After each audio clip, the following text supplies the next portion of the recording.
Hello again. It is I, the silly one from the UK, here to talk about some more Battletech stuff. And this one I've been meaning to do for a while, but never really got round to it for a couple of reasons. One, because this is potentially going to be quite long, probably the longest stream I've done. And two, it just seemed to have the right time in order to say what I want to say, because I think some of this is it can come across as being quite critical, and arguably it is a little critical, but the idea is that this is supportive and looking at where things are and therefore where they could be. So the idea here is to look at what was good, what was bad, and make an idea or suggestion about how that could be improved in the future. And for those of you that have followed, you will notice that I number all of these streams and that number 9 is missing. And the reason number 9 is missing is that this was a stream that I was going to do. And then Gustav Olsen, the champion of Solaris, in his good natured way, just popped into the chat window and said, "Hi, do you fancy playtesting some stuff?"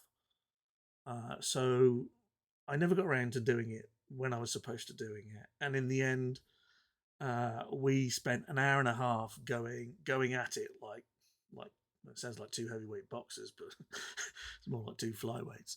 Um, um, playing about 6 games of BattleTech or something or other as practice for the big Mech Bonanza, and uh, as it stood, we were both gonna play in this, and then um, I had a family commitment that was probably put on me about a couple of weeks beforehand, which I'm not going to get. I'm not going to even try and get out of.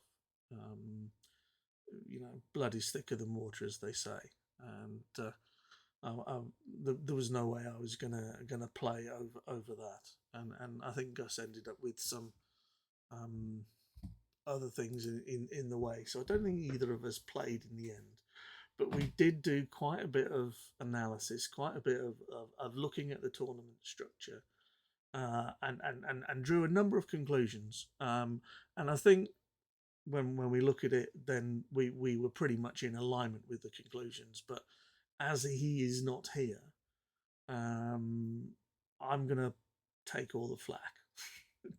Don't beat him up because you've only got my word that he said it. But anyway.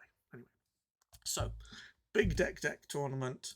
There were, and I've copied them in a Word document just for ease. A couple of things in in the tournament makeup to mix this up, and number one on the list of positives is it's nice to mix things up after all these years. I enjoyed the singleton stuff that although it I didn't play, I liked the idea, and I think with a couple more rounds of that could be a lot more fun. And having done this, the focus of this particular tournament was to encourage big mechs being played. Understandably so, the game is that fast that it tends to be short and sweet, and the chance of getting one of those big mechs out, unless you actually build for it, is quite remote. And by the time you hit the table, the game is probably dead. Anyway, you've probably lost. So let's just look at a couple of the rules that were going on. Double overtime is banned. Um, I'm not sure how I feel about that, to be honest. I think it's reasonably fair because it's banned for everybody. Does it benefit the inner sphere more than it benefits the clan? Maybe. When you look at the big inner sphere mechs, they top out at about 10, 12 ish, whereas the clans are nearly double that, 20 ish. So double overtime arguably would have more benefit to clan, but you've still got to get 10 counters on it to start with. So I will reserve my judgment on that. I'm not going to say it's a bad thing.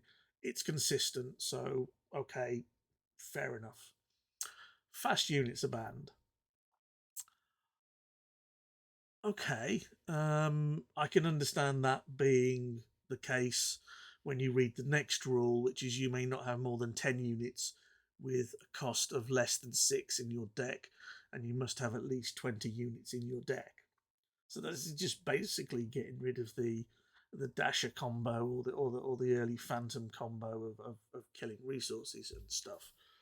I think it's a little unfair because when you look at the if we look at the fast mechs, uh, and you look at them and let's there we go. Where's the cost? Oh, of course we can't do the cost thing because it's got all the letters in. So when you look at that, there are not that many in the 6 bracket. Phantom D, pretty solid, reliable. Fenris D never gets played. Grendel B, that's pretty decent. I like that. Dragonflight A, Grendel D, Grendel Prime, Black Lana D, Prime A, and the Phantom C. Um, maybe you can argue, excuse me while I adjust my foot, maybe you can argue that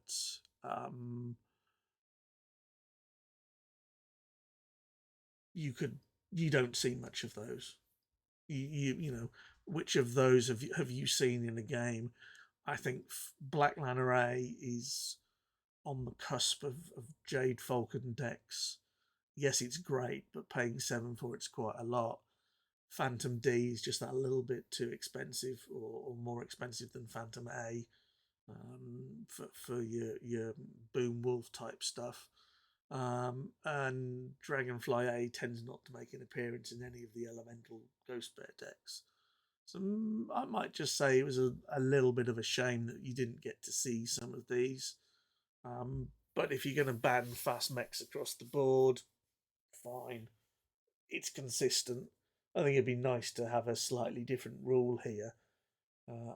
Because let's face it, if you've got a 5 cost, 6 cost fast mech, it's not going to come out on turn 2 and hit you for 3 straight off. It's going to take you 2 or 3 turns to get that on the table. Arguably, the one that's probably the more scariest is either the Black Lana D because it's got 6 and AP, or the Grendel Prime because it overheats for 2, and you've got 165 overheat 2, 7 damage. Those are the only 2 resource killers in that whole lot. Everything else is slightly less, like this Grendel at 4 overheat 2 plus 2, or the Dragonfly, same kind of damage. So it's not like they're going to dash out there and start whacking all your assemblies every turn. So I think there is scope there for the bigger, heavier fast mechs. Maybe you say your minimum mech cost is 6 or above, or you cannot deploy anything that's 5 or lower. I know there was a bit of a disagreement about how that's phrased. You know, that's culture. So maybe there's an opportunity there. I'm not sure. I'd like to have seen some of those played because you don't see them. Okay. Vehicles are banned. Realistically, how many vehicles cost more than 6 anyway? I understand that vehicles could be banned in that you can have 10 units that cost less than 6 kind of thing. It just seems an Innisphere nerf. And it says vehicles, it doesn't say battle armor. So I think if you're going to nerf the Shreks and Burks and Lightnings and Pintos and whatever else, then you probably should do the same with the Clan Elemental battle armor, especially the Berserker one, because the Berserker one in this deck, in this format, is very powerful because you can choose in a mech that takes structure damage and scrap it with a Berserker. So that big mech is one of the ways of coping with a big mech. So yeah. So anyway, so free deploy units are banned. Okay, are there any free? Well, if we're in the 2 cost bracket, then yeah, there were a few of them. But I think what happened at this point is that Travis came out and said, right, all the alliances are banned, all the free costs, everything else goes out. You're playing with this plugin, I've removed them all. You can't play with them anyway. Okay. And Merchant Cast is banned, which I think is a good decision. It gives Clan too much of an advantage putting out free resources. Interesting that the assault mech specialists were left in for the inner sphere side. Put two construction counters on a mech of 60 tons under construction. Show that mech to all players, and also the advanced manufacturing techniques. I think they're reasonably well. AMT is generic. Assault mech specialists, inner sphere only. I don't know. Maybe you should have banned most. I'm not sure if there were too many actually played. Okay. And then the performance. Okay. And I know why this is done this way. The idea is to promote playing big mechs, but I'm not so sure that it's balanced, for want of a better phrase. I mean, the game isn't balanced anyway, but I'm not so sure that this decision is balanced, i.e., it works in the same ways as the rest of the game is imbalanced. So, to determine the latter, base costs of all the units in your deck and divide that by the number of units. So, you're talking the average cost of a mech in that deck. And then that gives you a score, and then you are ranked. And then you go and play all your games, and then your ranking for the heaviness of your deck, for want of a better phrase, is then added to the ranking of your tournament match performance to generate a number, and then that number is then put in order for you to come first, second, third, fourth, or fifth. Sounds fairly good, sounds very positive. It encourages people to put big mechs in their deck. The problem is that with Merchant Cast banned, okay, we agree it should be banned, and double overtime banned, you haven't actually got a resource generation tool, really. There's nothing in there that's really going to allow you to pump those counters out and up the number on there. So big mechs are not going to see the field of play. You know, the ones that are going to see the field of play are those 10 units that cost 6 or less, and maybe one or two of the big mechs. So what's going to happen? They're going to be black market connection fodder. Simple as that. So if we let's go and look at now. Let me get this right. Let's say it doesn't contain. I don't need that on here, do I? Right. I want to filter the mech because we're talking mechs and only mechs. I'm going to filter the clan mechs, and I'm going to do them by cost. And the wonderful good old lackey, because the costs are not separated out. Daishi Prime, Daishi A, Kodiak, Daishi S, Man of War, Night Giant, Man of War C. So this is league rules, so there's 4 of each of these. So if we do these on size, any clan deck can put 4 Daishi Primes in. Any clan deck can put 4 Madcat Primes in. And are there any more on there? 14. Those are all wolf. Nines. So all of a sudden, any deck can put those in.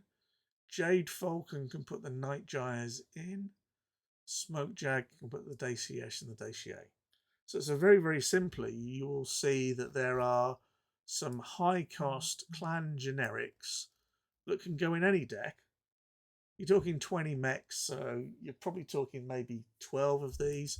So you put 4 Daishi Primes, 4 Madcat Primes in any deck, and then you pick the one that works for you, whether it's Wolf, Ghost Bear, Smoke Jag.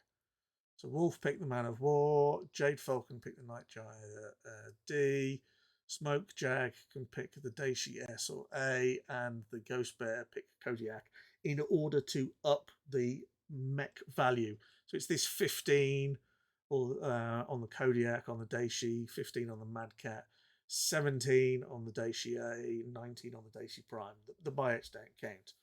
So the clan can quite comfortably skew the results by just putting in big mechs that they have no intention of putting on the table, and they are just going to end up as black market connection fodder or scrapped for other reasons. Okay. If you do the same for the inner sphere, you are going to find that you are not even on the same page, because yes, there's Prometheus, but after that, and Prometheus is Davian only, after that it gets crazy, because what have you got? You've got your Thunderhawk, you've got your Pillager, you've got your Gunslinger. And let's look at them. 12 cost Thunderhawk if you're playing Steiner.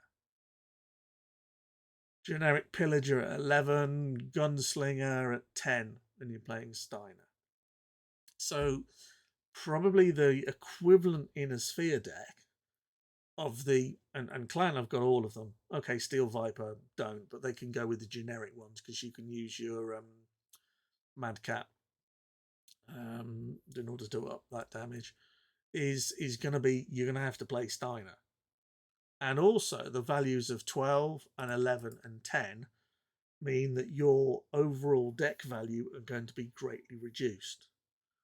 I sat and did a spreadsheet on it, and it's stashed away somewhere.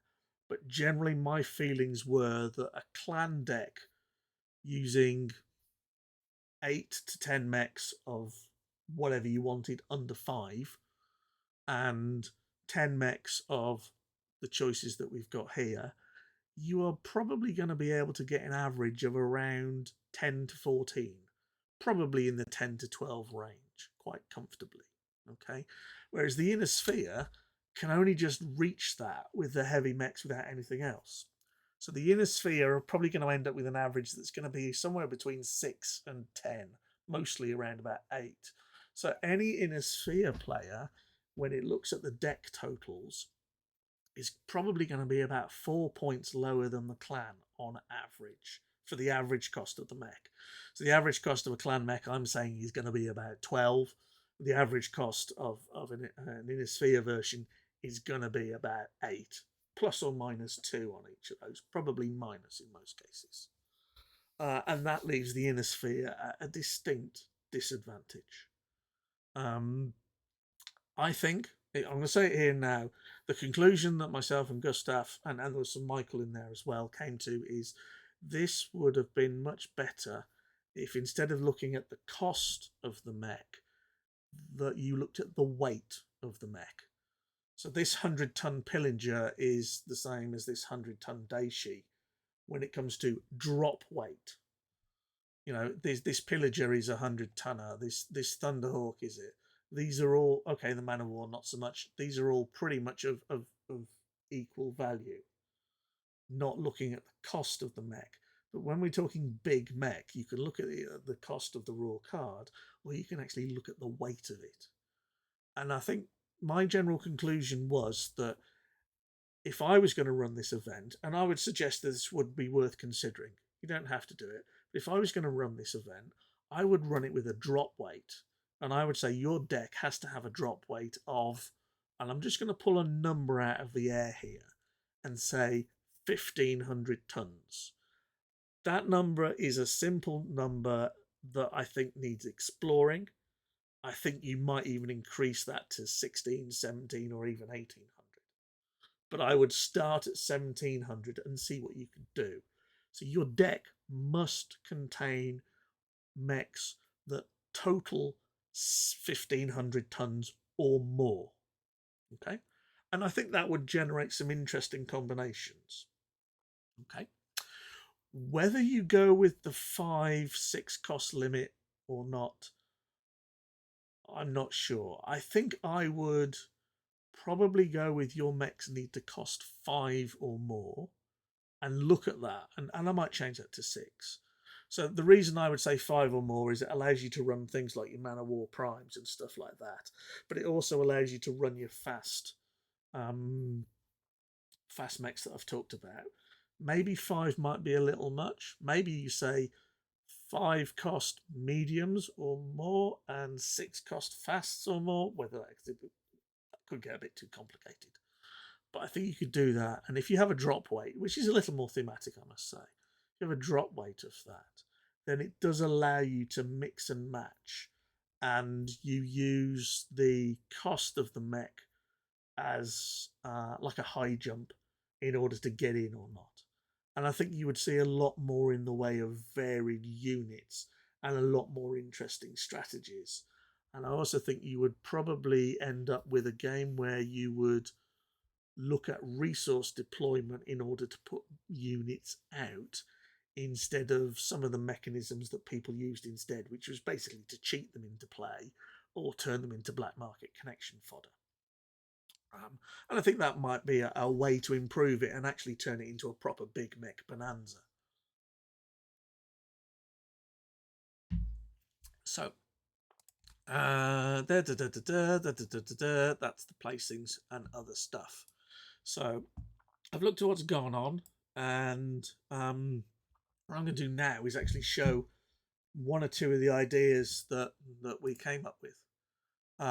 So, the first one, the Jade Falcon blowout deck, is absolutely crazy.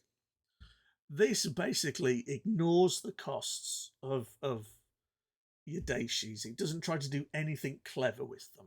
It uses them purely as deck numbers. I think there was a 5 card limit on this as well. I'm not sure. I think there was a 5 card limit. Maybe it's me. So Daishi Prime, Nightjar Prime. There you go. And those are the big heavies. And then literally for the 10 units that cost under 5, you pick 2 Ullers. Uller Prime and Uller A were my choices. With hindsight now, I would not choose those. I would have I would replace one of them with the Uller B. And the reason being that you could get to 5 damage with an Alpha Strike. Probably wouldn't bother with the S because of the. Maybe you could go with the S. Maybe you could go with the S. But the idea was basically to put an Ulla out on turn 2, and then possibly make it unblockable with a maneuvering ace because it's the speed faster. Maneuvering aces weren't banned. I don't think anyone used that in the decks that were played, but it basically gave you a speed advantage so you couldn't get blocked. And then literally smack the other guy's stockpile with whatever damage boosts you could have. So there were 5 superior navs, 5 unopposed, making that 8, satchel charges to boost the damage, and 6 of assembly munitions and tactics. And the idea was that Daishis became black market fodder, and basically you try to blow out or completely outpace the other guy by delivering quite a large hammer blow, big damage early on. Certainly, if you get a superior nav and a couple of untaps on a 4 damage Ulla with a superior doing another 4, you can easily get into the double figures cards. So that was one of the ones we looked at, or I looked at. What else did we do here? That's an ARDC one, which gets blown out the window by the alliances, which got banned halfway through. The interesting thing was that ARDC was the only way that you could actually use all the clan big mechs, so Daishis and whatever else, with or alongside some of the Inner Sphere stuff, which would have made that quite an interesting deck. Because you take the good stuff of one and use it with the good stuff of the other. So that could be quite fun. This was just a heavy Kurita deck. Cerberus awesome, Hatamoto Chi, Gunslinger with basically support and transportation delay as a way to deplete the big mech if it actually got onto the table. That was another idea we came up with. What else have we got here? Oh, that's another ARDC one. What was the other one I was doing? I can't remember the one I was playing. Is it this one? Cerberus double overtime, single combat. I'm not sure if it was that or not. I've got so many decks going on in here. That was a big bomb deck with Corridor of Fire and Ulrich.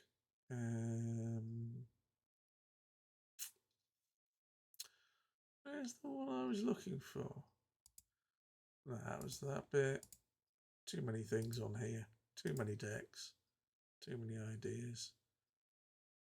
So there was. I can't. Maybe I haven't saved it on here. Maybe I've got it somewhere else.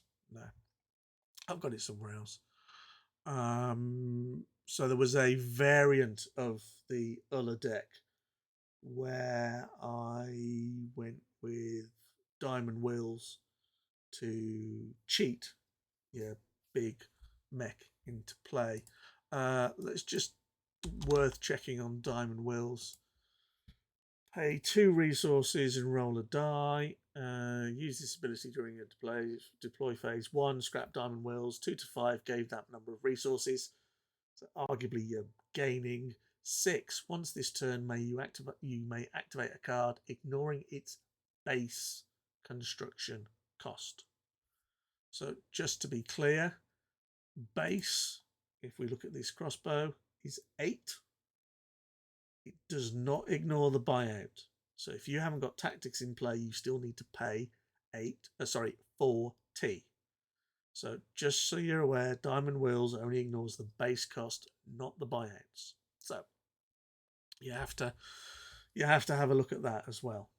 So anyway, this is myself and Gustav going at it. So this is us playtesting stuff. I think I was playing the Ulla deck with a few other things. He got a Steiner deck with some heavier stuff in and a different take on it.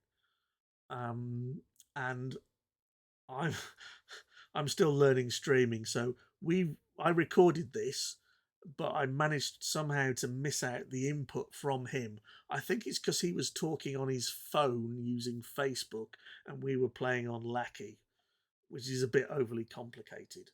And I think I missed that out. But I'm going to talk our way through this, and hopefully you can see us playing. And I think for some people that want some sample decks and see how people play, then this is fast and loose and playtesting. This isn't tournament quality stuff. Arguably, you would take another few seconds before you made a decision. But it does show that when people say there's no way I can get 3 games in an hour and 10 minutes, that it's more than possible. With permission, I'm going to record this, but I'm not going to show it until after the tournament. Just so I can show that we had a bit of a play and a look through. And I just want to switch my sound over to my headset. Oh, I'm going to let this run while I try and find a couple of other things. Sounds good. So let's take it to me. 60. That's cool. Right, die roll. 2, you got a 1. Hey, I get to go. 1, 2, 3, 4, 5. I have 5. I have a basic resource. I'm good to go. What's Gustav at this point? You're saying yes, he's good to go too. Over to you.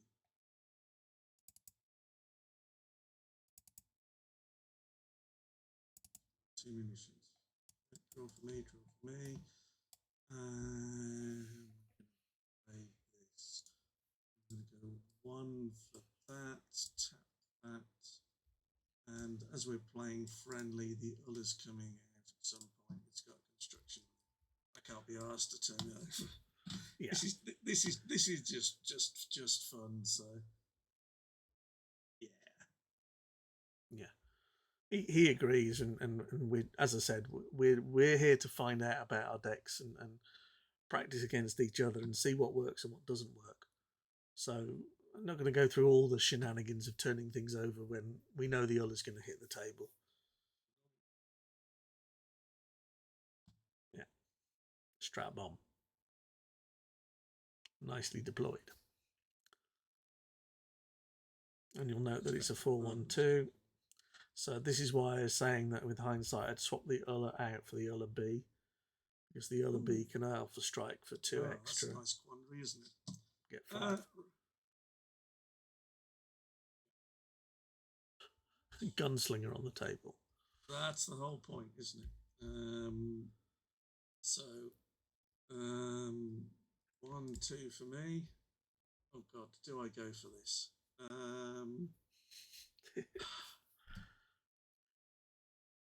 This could be fun. This could not be fun. Tap 1, and that gets construction on the Ulla up to 2, so it can come out to play. I haven't deployed yet, so we're going to have to go for it. There's my diamond wheels. Turn it over option. And there's my second deployment. I can't use diamond wheels, so that's a bucket load of use, isn't it? It costs 2, so if we're playing all right, I'll shove that back down and play an assembly, and that comes out to play. Yeah, it shows how often I play with diamond wheels, because it's a friendly game. We're there to play and test. This is going to hurt. Yeah. Yeah. So that strap bomb is going to give me an awful lot of pain. Logistics. Yeah. Strap Arrow 4.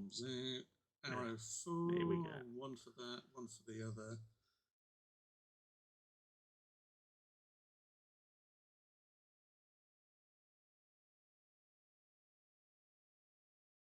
On the gunslinger. Okay, what are you killing?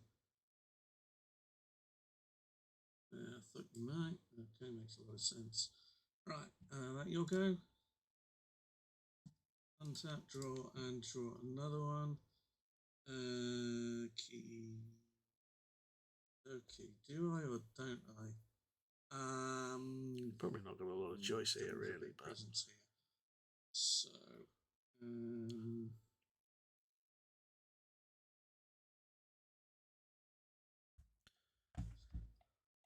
just pause it here. Okay, I've got 2 to tap for diamond wheels, which will give me a die roll.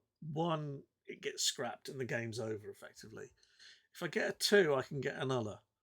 But if I roll more than a 2, then it's wasted on my Ulla. If I get a 6, I get a card on the table for free. So do I play safe with the Ulla, or do I put out the Mad Cat? Note that he's got rid of my weapons depot, so I haven't got any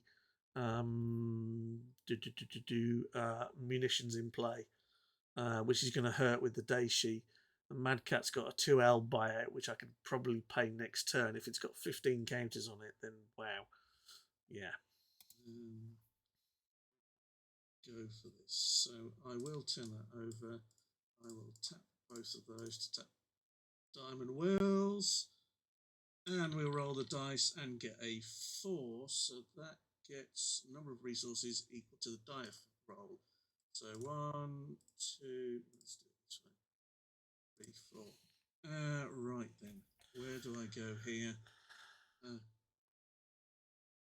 I mean, the slinger is tempting, but yeah, quite possibly. The problem being that if I don't go for arrow 4, then I'm going to lose a resource next turn, which means I have to kill the arrow 4. If it was the Ulla B, I'd have gone straight for the strap bomb. And that's based on content of hand as well.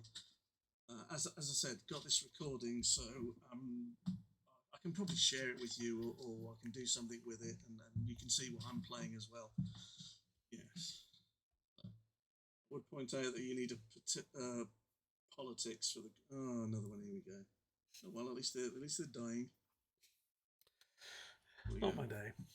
Any preference on assembly? Do you like the left one or the right one? I think he goes for the left one. All right. Swing to the left. On the slinger. Right. Untap ball. Draw. Okay, that's quite nice. So do I go for it or do I play safe? I need board presence. I probably need to play safe. I would agree, which is why I've done it, and I'm going to kill the arrow 4 again. I think being that I can use 2 Ullers next turn to kill the strap bomb. The gunslinger's going to come out, but I can either chump it or maybe I can get the Mad Cat on the table.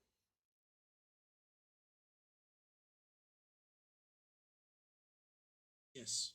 Yeah. We're basically agreeing that you need to make that decision. My problem is that if I don't get units out quick enough, then resources are just going to disappear. Given that you're looking at probably being attacked by a single mech, it's better than Fog Shroud. If you get to 2 mechs, then they're the same, apart from obviously the reduction in damage to the attackers on Fog Shroud. I think we're looking at heavy woods 2 on the assembly. So, as a method of protecting the strap bomb and the arrow 4. Yeah.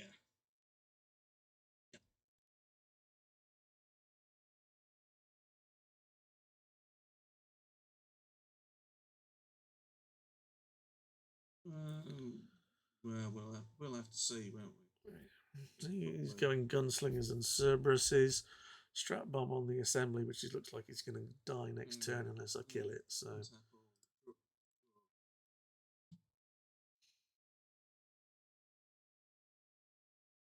Yeah.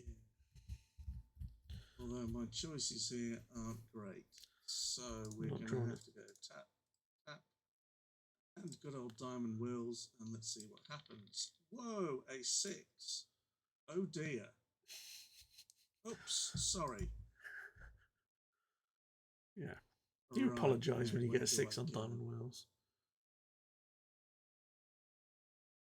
I can kill 2 mechs but lose my assembly. You're probably going to get the slinger out next turn, but I've got the Mad Cat. They're going to bounce. Well, they might bounce against each other for a bit, and then you've got 2 more to come. I need to take that strategic bombardment out. So let's attack it with both of us. It was a good decision on his to comes out on a lucky roll. Basically, by deploying the gunslinger and the Cerberus, he's given me 2 targets. If I don't take the strap bomb out, he's going to kill my assembly.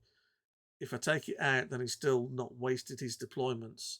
And it may well be that he's got something where he can start and build them next turn that I can't actually kill them.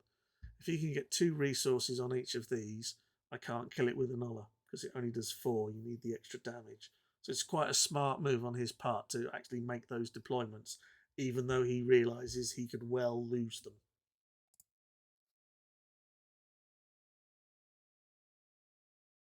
Politics. Last turn, game would have put it back. Yeah, part of it. You're not burning it now, I hope. All right. Sure. Okay, so I'll show you everything in my hand, which isn't particularly great, by the way. You know, sure what you got. And where are we? Where's your hand? Do you want to just if yeah. Do you want me to play a different deck, or do you want me to play this? He's given up. You want me to play this one again? Okie dokes. Okay, so I'll just hop back. Hold on if I can. All right. With your permission. Oops. What's going on here? Good old. Is my bit. That. Yeah. Play a different menu, new game. Deck. There we go. So this is the deck I was playing I don't seem to have got it in the list. I've got so many options of decks in versions of Lackey because of the various seasons and whatever else. Whenever they release a new patch, I just create another folder, so I get decks all over the place. So I've got 3 hidden, 5 diamond whirls, 9 assembly, 5 weapons depot, 4 munitions, 5 field command posts, 4 think tanks. Just to get over that, I didn't see a think tank all day. I don't think. Daishies, Mad Cats, Ullers, and Ullers. Editor, load to me.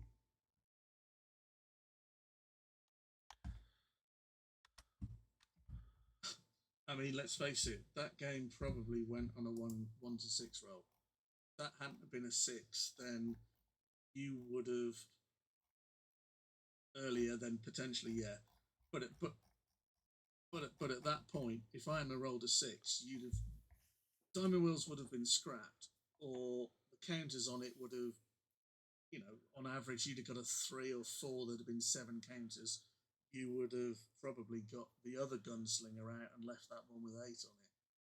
And then at that point, it's an interesting game of which you're probably going to end up with 2 chunkies on the table. So, okay, cool.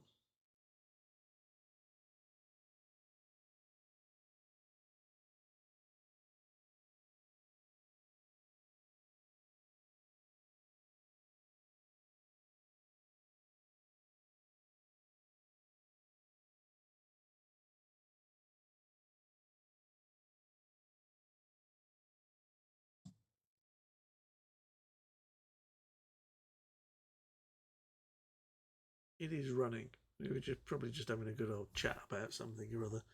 Maybe even tweaking the odd part of the deck. Die. I got a 2 again. 2s. Ah.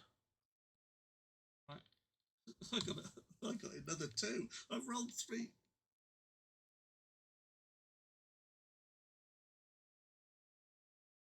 You should only draw 5. You did draw 5, but you counted 6. Okay. Yeah.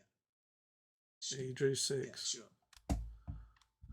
Okay, I've got a basic resource as well. You've gone first, Mike. So just for clarification here, when you draw 5 cards, and you look at those for a basic resource to get your mulligan. You do not draw the 6th card, because if you draw the 6th card, you have foregone your mulligan phase. Okay, we're playing relaxed, playing in a tournament. You might get pulled up on it, or it wouldn't seem to be gentlemanly, or whatever else it is. Okay. Okay. I've got a fat lot of thank God, a unit.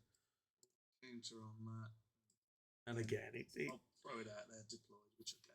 Yeah. We're just testing. There you go. Yeah. 2 logistics on his part.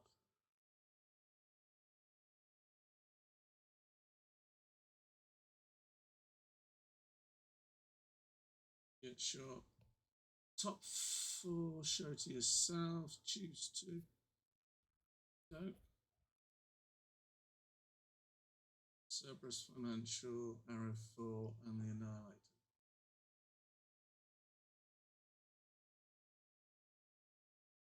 It's 2 free deploys, isn't it? Yeah, really unfortunate there. Not getting a resource. Went for the would you go for the biggie? Good job he hasn't got politics down. I wouldn't get the Yola out.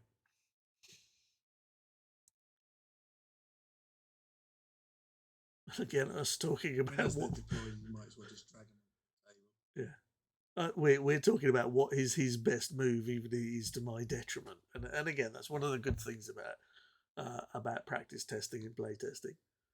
To show them to all players, deploy them, they don't count as deployments, scrap the rest of the cards. Bit sucky. Bit iffy, but then let's face it, if you're going to scrap something, the big mech crap is the way to scrap.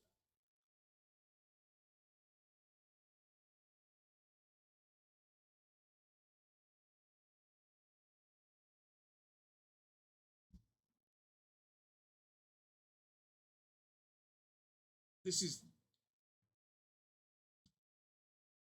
I don't want to see it. Keeps popping up for me. Oh, I don't. I know. I've seen it. Get it out my face. Kept showing me his cards. You're spamming me with pop-ups. Actually, this is a really good test for me because I'm testing the audio for tomorrow.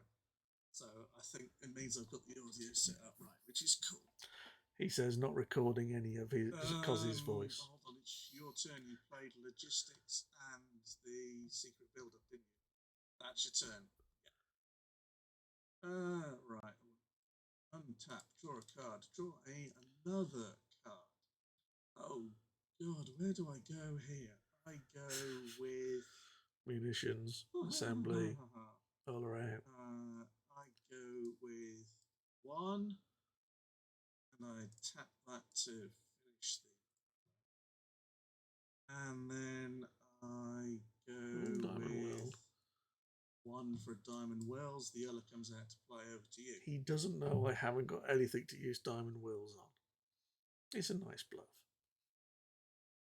He's thinking, oh my god, Mad Cat Prime again. Oh, there's the war funds. Strap. Strap bomb a bloody arrow 4.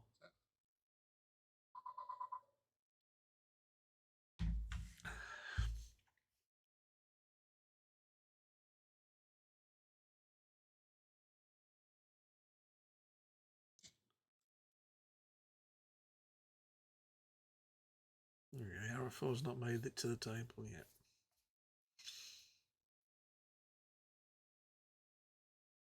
Untap, draw. Well, it's a load of fun. So Diamond Wills to get another prime out. Yeah, what a great move that I've got to do this because this is so much fun. There you go. 1 munitions, 1 other one. Tap, tap, tap. Roll the dice. It's a 4.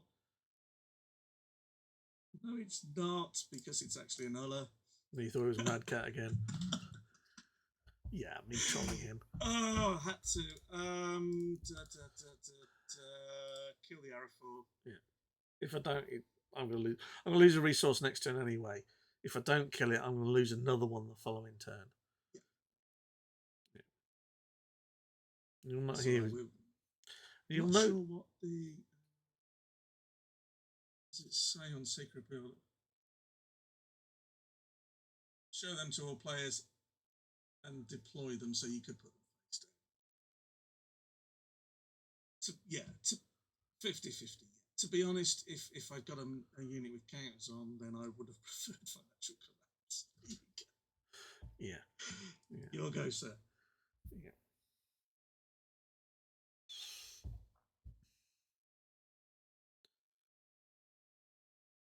All I was going to say in that bit was that Gus goes straight for the resources, because although Diamond Wills will get me a unit out, I still have to pay 2 to tap Diamond Wills.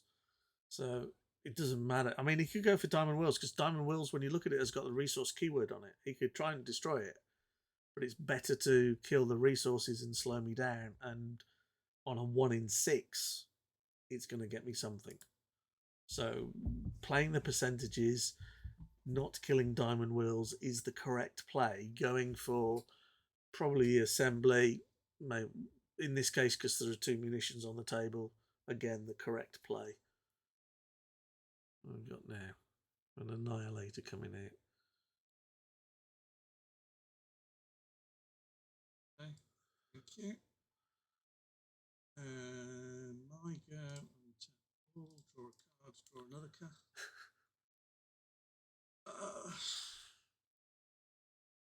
Draw an assembly, play an assembly, and kill the strap bomb, probably. I can't kill the Annihilator. He's got 3 logistics and a munitions. Kill the strap bomb. East. What do I do? Again, with an Ulla B and an Alpha Strike, could get the Annihilator dead.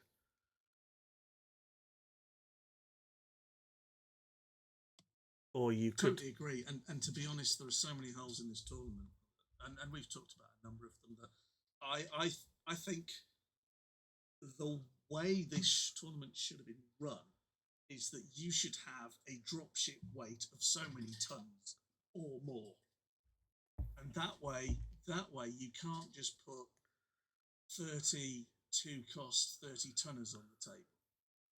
You have to exceed, I don't know, just say an arbitrary number, 1,250 tons, and that means that you can have a mid game, but you can have an early game, but you can also have a mid game and a late game. So I've got to kill the strategic bombardment. I'm afraid. Ulla B, Alpha, kill the strat bomb. Ulla Prime against the Annihilator, take 2 counters off. He can't deploy it next turn without deploying a unit. On the left again. Yeah, okay. Yeah. Might have been the play if I'd have swapped them out. Hindsight's a wonderful thing, you know, just changing them. You want to see mine. Yeah, another A for another. Yeah, we've both got awful hands. Another War Fund, so he'd have got the Annihilator out anyway, but it would have slowed him up.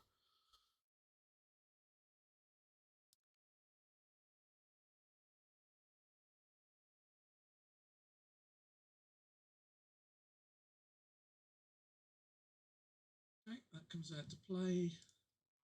Oh.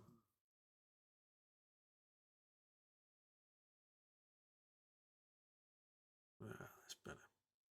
Oh, joy abound. Oh, I haven't got my big mechs. Makes a lot of difference, yeah.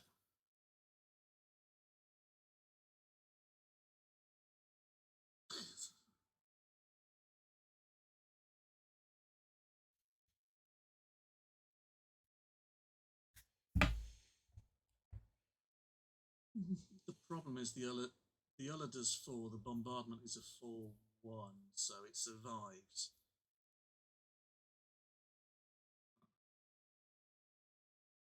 You can go 10 in the deck. 10 units under 6. So that's 1 for that Ulla, and I'll put another assembly down. I'll tap that and repair the Ulla at the top. And go for the jugular. Do I? So many options. Do I try and race him? Kill the financial collapse? No. See, without the financial, with your war funds on the table, if you'd have scrapped it last turn for politics, I'd have either killed that on the munitions. But what, if I go and kill the munitions now, you're just going to go and get one anyway. So that doesn't make any sense. Financial collapse is going to sit there, and you're just going to pile counters on it until whenever, just to stop me killing it.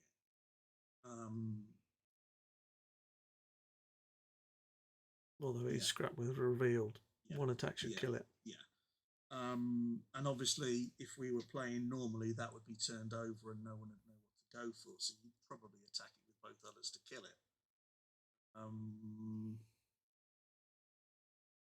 We'll play it that way. We'll play it like it was there. So we'll kill the financial collapse. So again, playtesting, not the optimum point. Yeah, fair enough. The only thing you can argue there is that you could attack with one Ulla knowing that it's going to do 2 counters. And then you make the decision about whether you're going to scrap it. So you might save yourself 4 damage to assign to the stockpile. Yeah, all right. Scrap it, and then 4 off the stock. Yeah, that's what I'd say. That's what we agreed to do in the end. Fair enough. Of course, you go for the left and right one, so I'll move my Ullas into a left, right, middle order.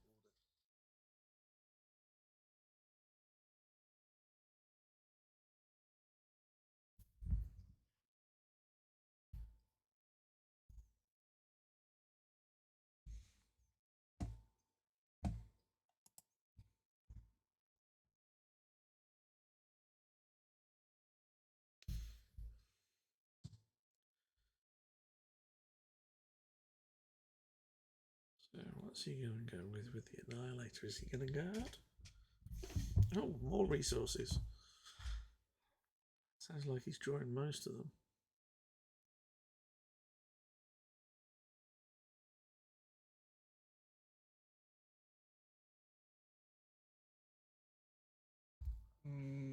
What for? 6? Yeah, 6. So he goes straight for me for pressure. Scraps. I think I'm too worried because I've got 3 others that can do 12 back. At the moment, I can outrace him. Although, what's under that thing with 5 counters on it? Why hasn't he used the... Kill this. Yeah, that's better. Let me just see what I've done. I scrapped. So that was my first one. So scrapped 2.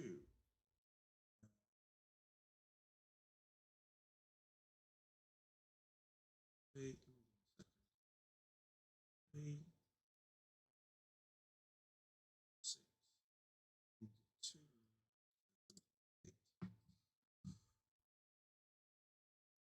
I think he just went for it.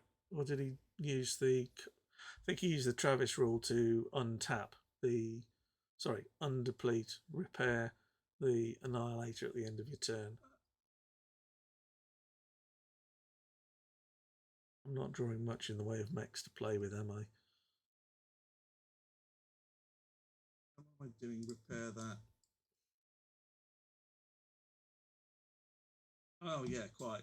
So I'll do it after the mission. Hit you for 12.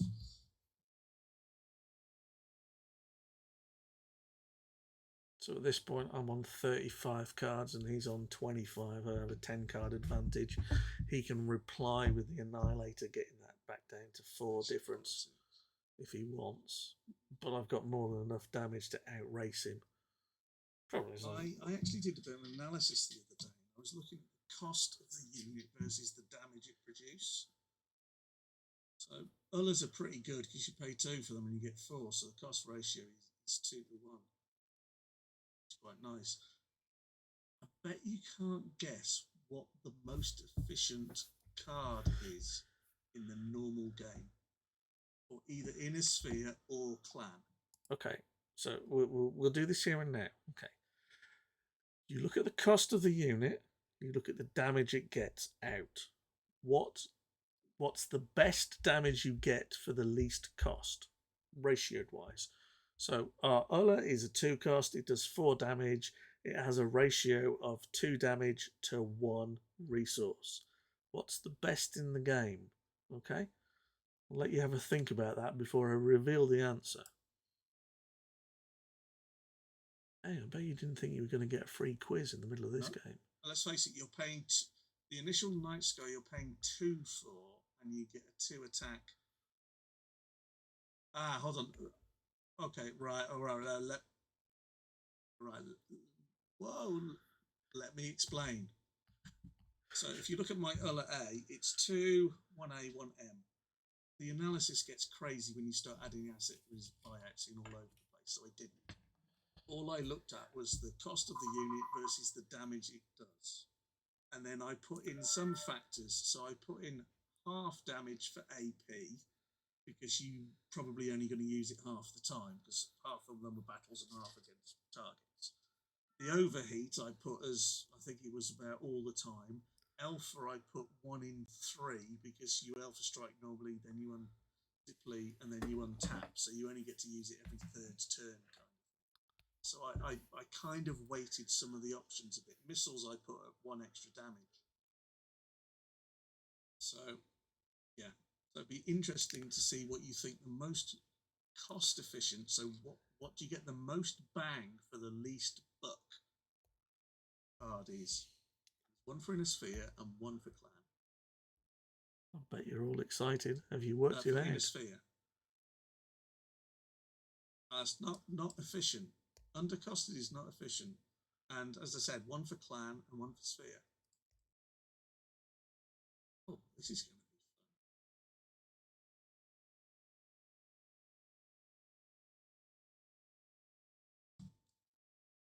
be fun. Nope. is quite good. I'll tap that one for a diamond.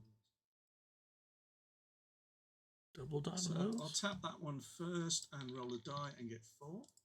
This goes to 1, 2, 3, 4, and I'll tap that one.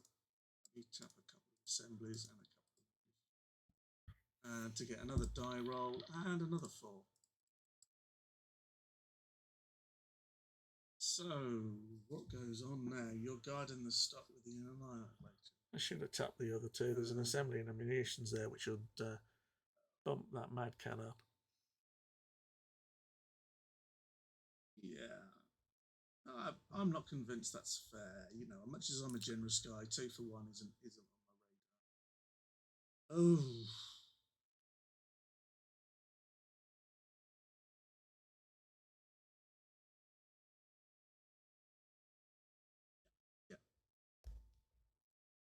Yeah. Hmm? Must have been having some good comments. Yeah. Yeah.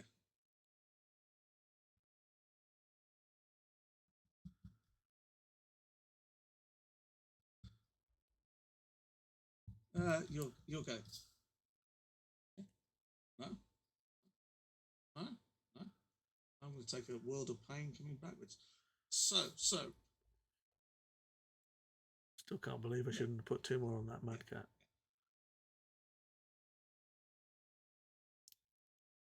Maybe. So, the most efficient Here it inner comes. sphere mech is the Clint. What cost? 3 damage. 3 damage, yes.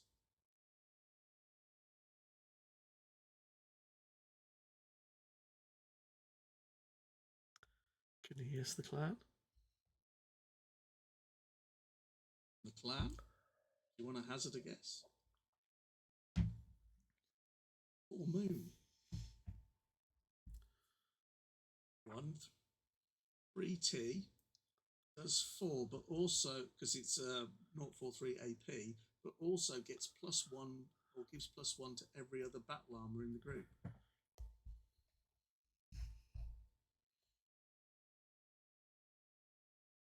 So they might say Smoke Jag's inefficient, but it's got the best damage per card in the game. Could always diamond wheels it. Come on. He's probably thinking about attacking the card under construction.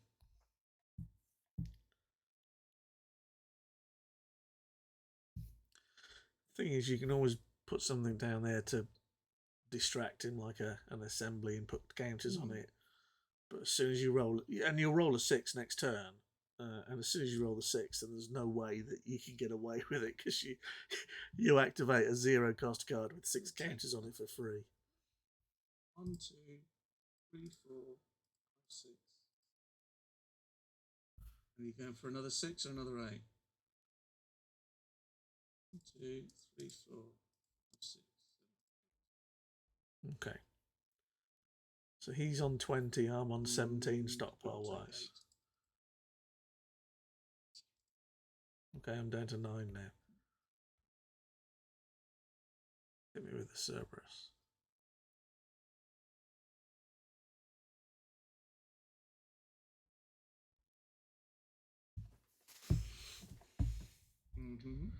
Yeah. Oh, draw a card, draw a card. Okay, so we will pay 1 and another 1. Field construction site. And we'll put that one down as well. And I will pay 2 to roll on diamond wheels, which rolls a 2. So I will, on that one. And then I will tap the other one and roll another dice and get a 5 and tap that to make it a 6. Turn this one over to get a 6. Yeah, no, it's not really. 2 munitions should be not tapped. Really. And the assembly should go on to the Mad Cat to make it an 11, yeah, really. So I've basically got to block your 4. Yeah. So I've got 7 cards, he's got 20. Yeah. You've got long range 2 on the Cerberus. So while I'm here, I will tap and tap and get this up to. Okay, that makes up for me missing 2 last turn.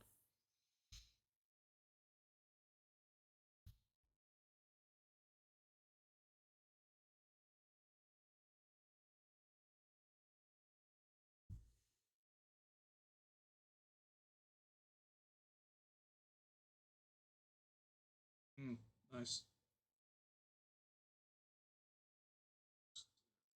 There you go. Yeah.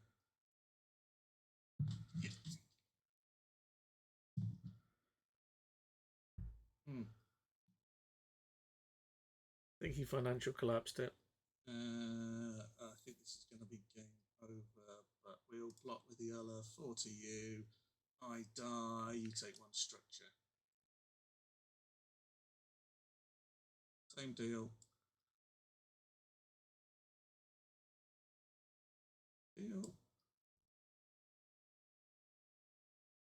I will tap with a Mad Cat. Right. 8.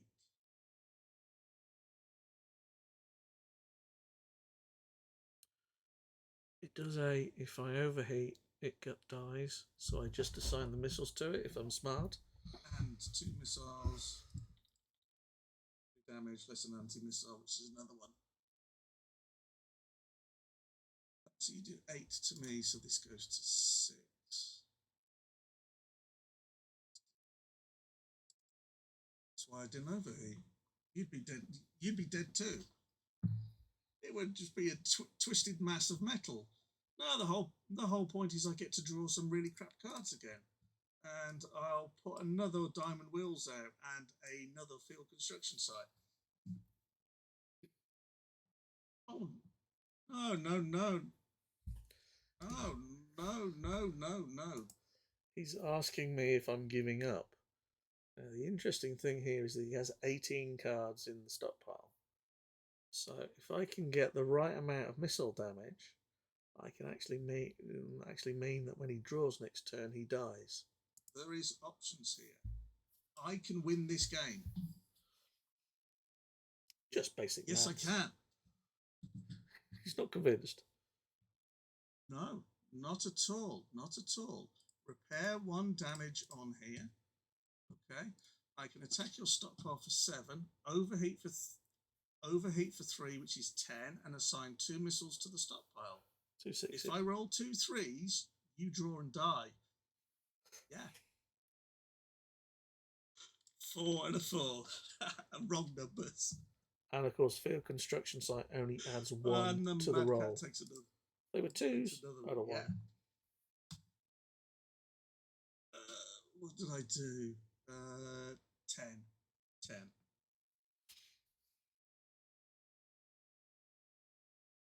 Game's yours. Game's yours. I've got nothing in there. Yeah. Close.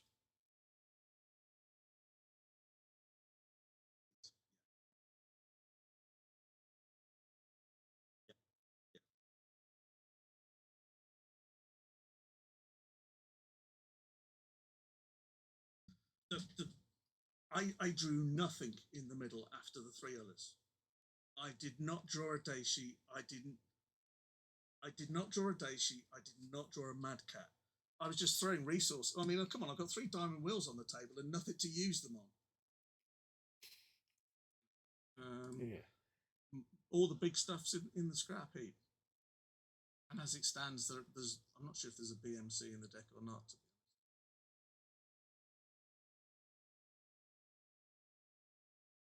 So for clarity, I'm playing Smoke Jag here. I know I was saying about Ola B, it's Jade Falcon, so... One other thought is, I know financial collapse is great because it swings things both ways. The other card I had a look at, which was transportation delay, which is 1/3L. Basically it says when a mech is activated, deplete it. You're thinking it's taking you that long to get the Daishi on the table. It's going to take you another 3 turns to attack to it.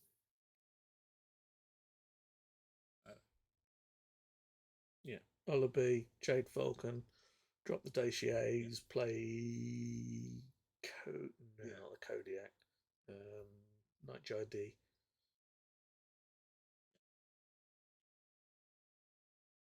I think this is done on a five card limit, which I think was legal at the time, or wasn't and could be. What do you want to play against? Again, if it's 5 card limit, 10 card God. under 5 seems sensible. I was afraid you were going to say that.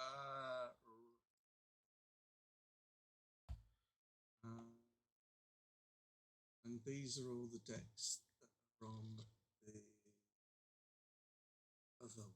So hold on a second whilst I go and open up. Because I've got like 5 versions of Lackey.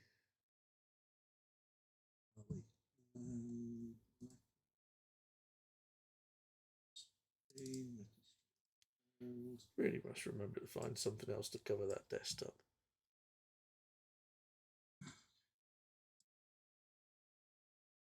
Oh, so I don't know what you want to play. Death by Ulla. It's playtesting. I know at this point I can't make the tournament. I know that there's a chance that Gus can make the tournament. Whatever I can do to help him is what I can do. That's what I'm here for. I'm not here because I'm trying to, prove a point or whatever else. I'm trying to help out my mate who can make the tourney, and I know I can't. Oh God, which one is that? Is that the Too many decks. Is that Death by Ulla? Yeah, that's Death by Ulla. Okay, I've got that going. So switch decks. It's better. Oh, sorry. I'm not even in the game, am I? That'll be because. Yeah, of course you do. You didn't even roll a die. Come on. There you go. Look, I roll another one. You can roll a 6. Yeah, 1. Shit. Sorry. He did roll a 6 as well. Load the deck. 1, 2, 3, 4, 5. Ah. Yeah. Oh. Well, I can't mulligan. I have a resource, so. Super Nav, Pilot, and Nav Computer twice. I can't mulligan. Okay. Oh well. 1 tap for our friend. I seem to have done this every turn so far, isn't it? Ulla. Put a counter on it, Mark. 10. 5 A's, 5 primes. They're both 044s.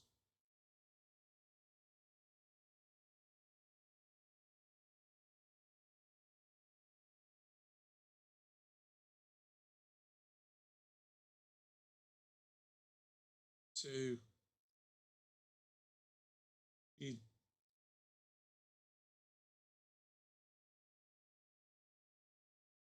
So that's taking the damage. Okay. Right. Yeah, that should have right. So, untap all, draw. Oh, nightmare.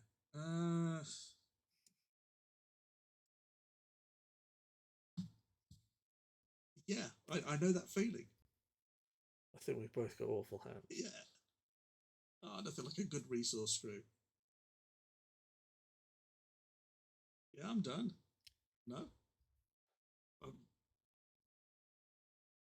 Well, there doesn't seem to be any point. I mean, come on, I don't want to distract you too much. I could put a load down next turn if you want.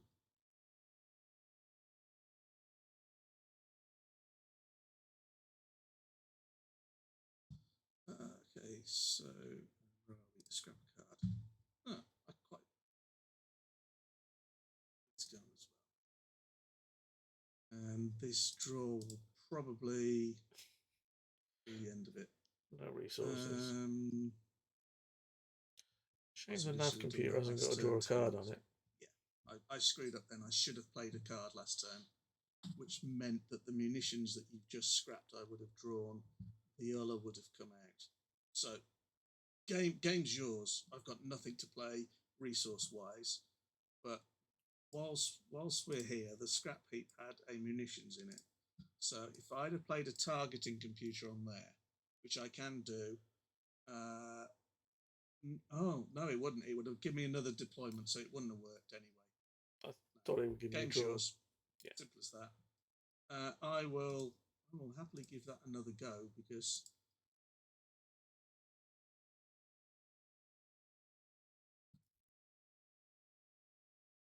yay, I got a good one this time. It's like 3 games in 40 6. minutes.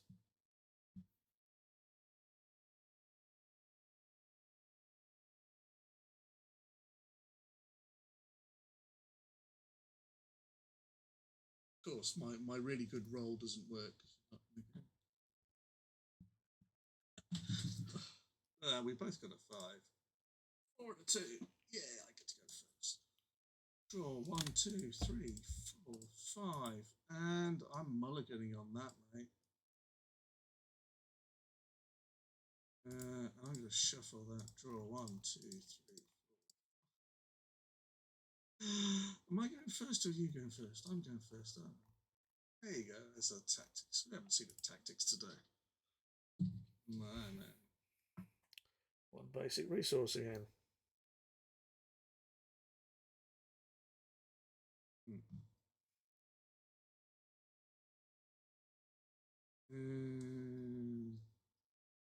For 1, tap, tap. 2 on another. It's designed to annoy you, of course. As I said, 4th game in a row. I'm not built. No. All a turn 2. Never said I was built. No, you're not built either. You are now. That one for that. 11.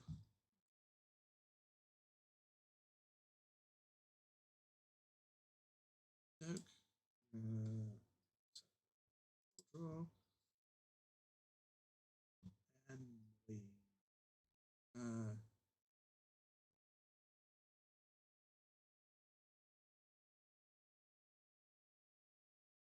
Yeah. Yeah. I think it's woods. So pay 1 to pay the buyout on that.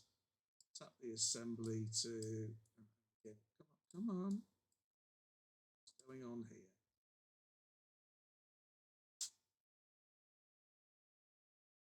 One of those with a counter on it. I think there's a game where if you've got construction highlighted, you can move your mouse up. Lackey adds counters, which is what I got stuck into there, I think.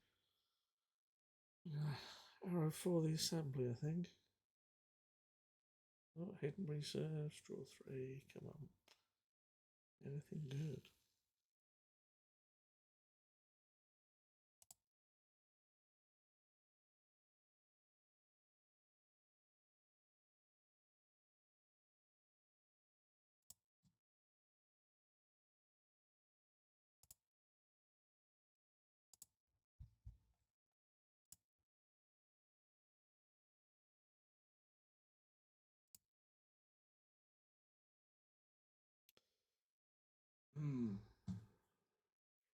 And that goes to another one. And I've got to go for this. So I'm going to go arrow 4 with the other. I'm going to play a superior nav because I'm in shit if I don't roll a 5 or a 6. 5. Yeah. It untaps and I'll kill the other arrow 4.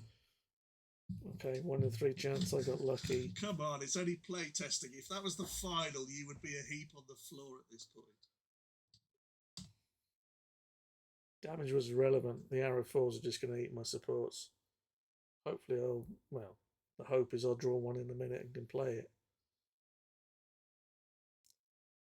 Reasonably well balanced at the moment. He's got resources and nothing on the table. I've got some things on the table and no resources.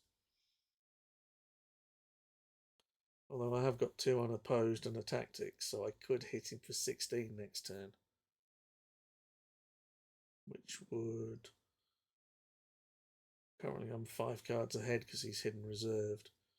That would put me quite a considerable chunk in advance. See what he brings out. Mm-hmm. Sure. Oh.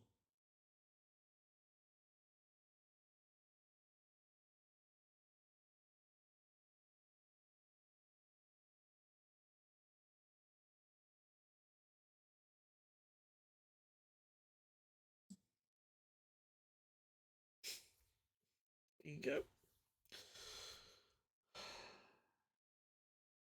I don't think this deck's got any less resources than any of the others.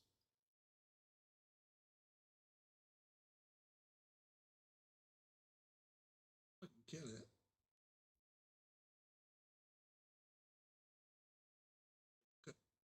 Yeah, I could do. Um,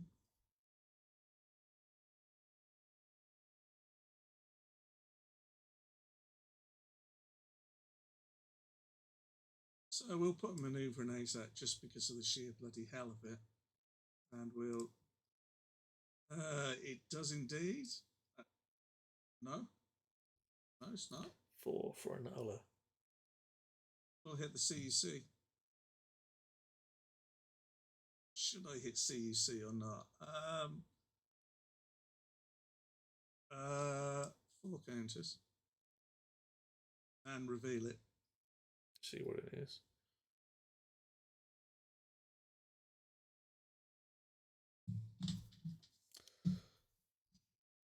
Calculated risk. I mean, if you've got financial collapse now, then trouble. If I can get a decent resource next turn, I get an A and a Nulla, for example. Yeah. Then that's gone. Actually, does it scrap it?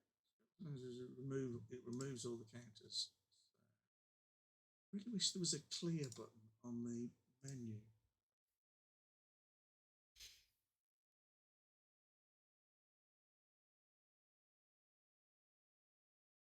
Mm-hmm.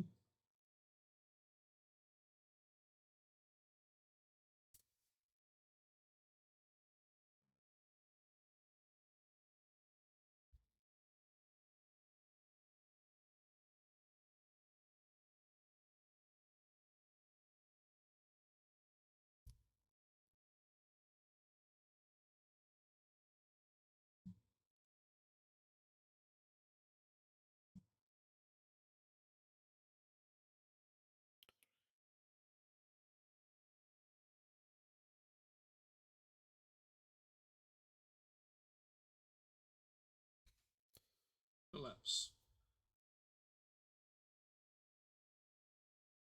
Yep.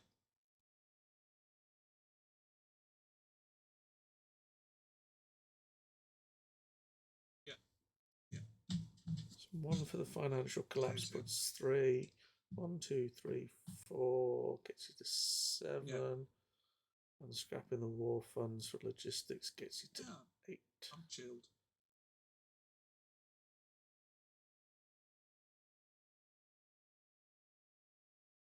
Not my day. Not with this deck. I cannot believe this at all. No, I want to talk about. I want to talk about the lack of resources in mine.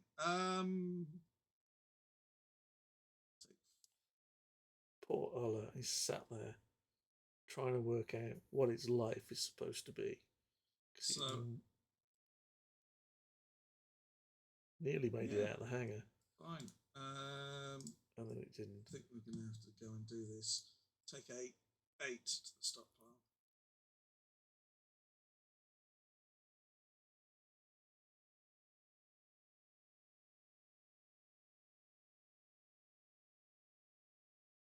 Yeah, just a shame they don't go onto my side of the board. Your turn.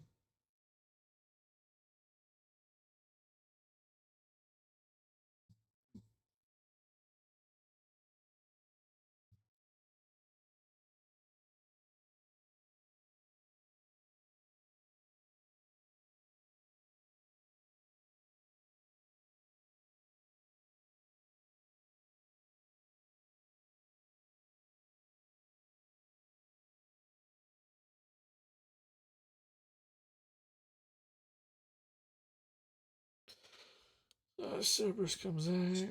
Oh, starts building a gunslinger. So for anybody who's looking later, 4 now, 5 next turn, and if he just pulls another resource, he'll get 6 and the slinger. Yeah, maths is good. Planning ahead. Didn't you just put the Cerberus out this turn?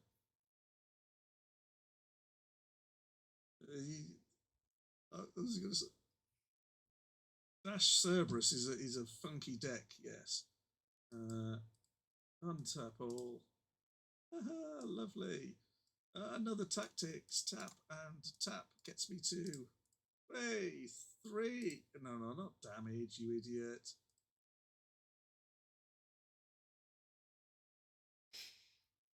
Yeah. Wait, your stockpile for another 8.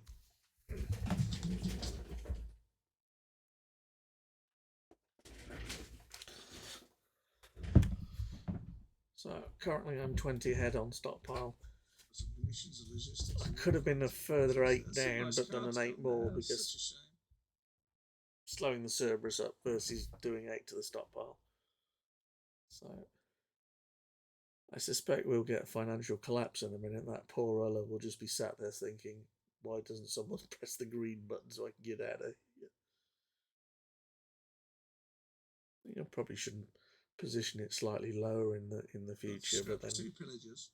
And for anybody, this I'm going to say this now, with the way the game or the tournament is structured, everybody is putting big mechs in their deck to feed their black market connections.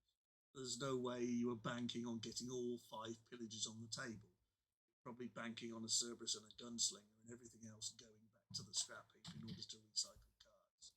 You're going for the, oh, you git. That poor Ulla, it's been sat there, it's been nearly built, and then someone's taken all the parts off it, and then it's been nearly built again. It's been trying to get on the table since about turn 3. poor thing.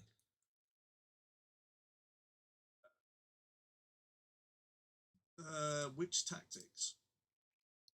You go for the one that's damaged this time.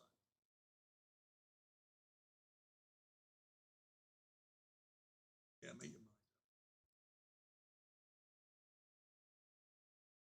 up. Untap it all, draw a card. I can't say anything.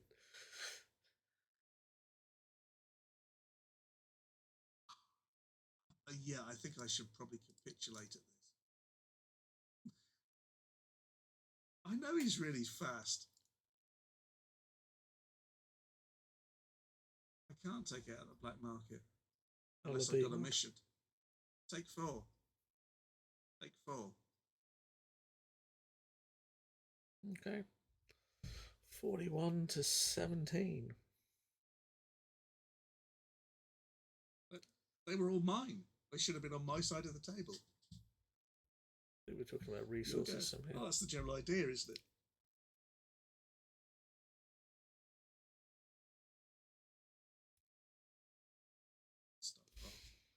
Okay, oh yeah, you're really going to rub it. We're talking about the tactics card. This poor Uller is still in the mech hangar thinking, is somebody going to fit the last bits and open the bloody door? 2 more to the field. Yeah. Thunderhawk and Pillager get scrapped. I think the only thing here is do you guard? I think I would on 15. The Ulla's not going to do that much against the Cerberus, and you know that the Slinger will be out. You can afford to take your time. Yeah, bit of deck editing halfway through. I would take all of that lot out. Given the amount of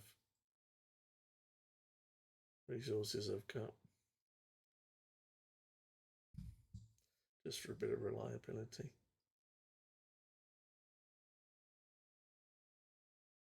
Yeah. Sure. Cerberus guards. Ulla's not going anywhere fast. Tap all, draw cards, draw cards. Yes! Yes! The Ulla has made it onto the field. Wow. Typical is absolutely freaking useless now, isn't it?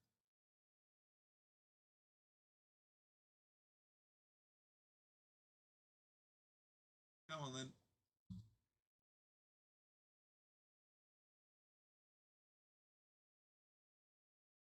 Good job I didn't decide to build a Daishi, isn't it? I might have been there a while.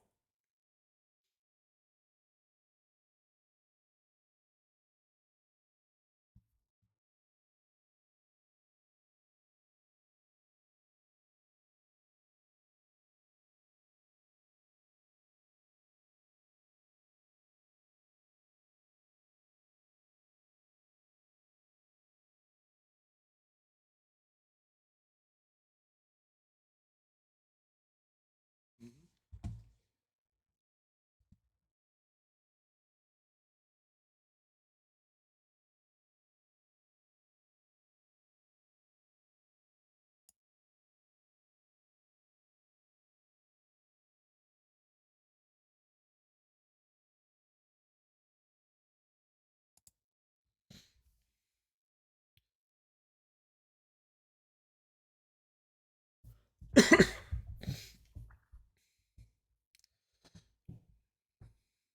Black market would be nice.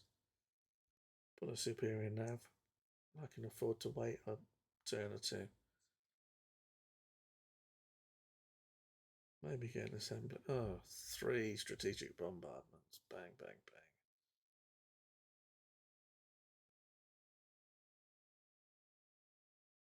I don't think he'll fall for the or miss out on the Mad Cat issue.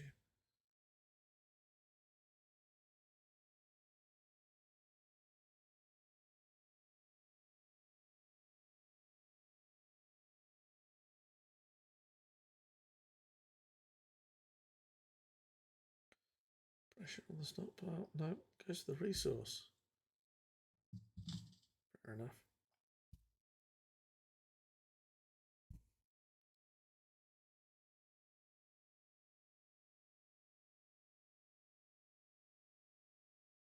It's going to die next turn. Good.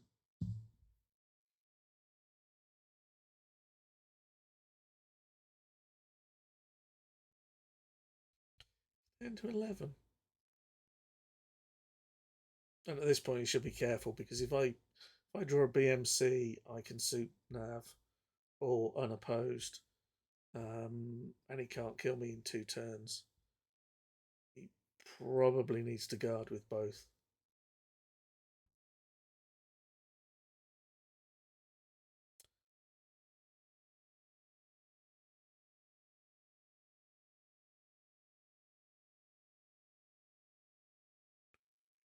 Four, five, six, seven, eight.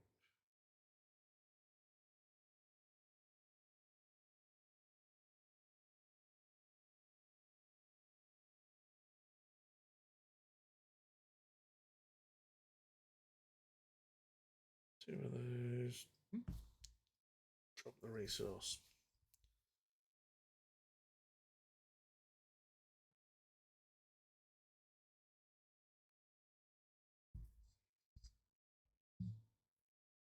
In fact, if I can't black market thinking about it, I need the resources to pay for it. And then I've got to tap and scrap, which isn't a problem.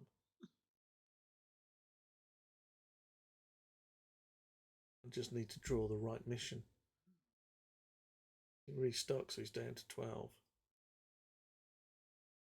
I'm on 28. Still can't kill me. They could.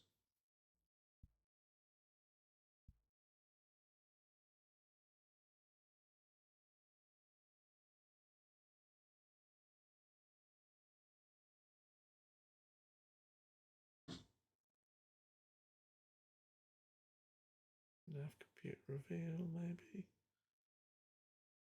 No, can't put one on that.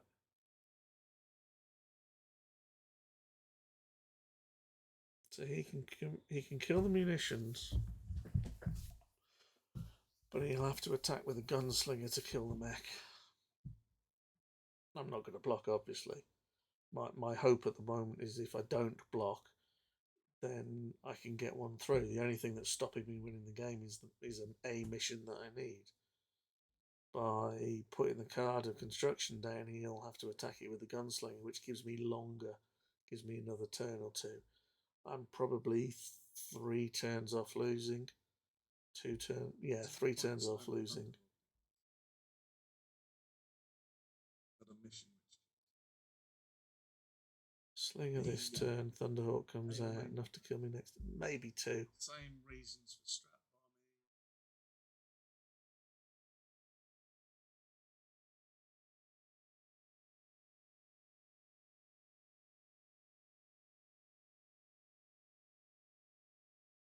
We'll kill the BMC.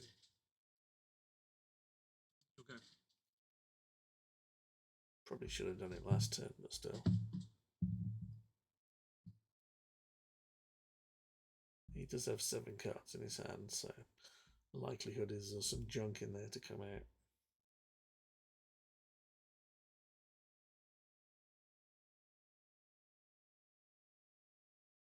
Thunderhawk comes out this turn. Scrap the munitions. Get an assembly, I could get the other out much quicker than the other one.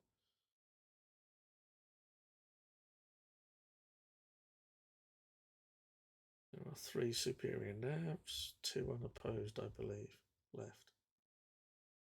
For some reason, we're on 5 cards, which I think was the rule at the time, but it does seem to change a lot.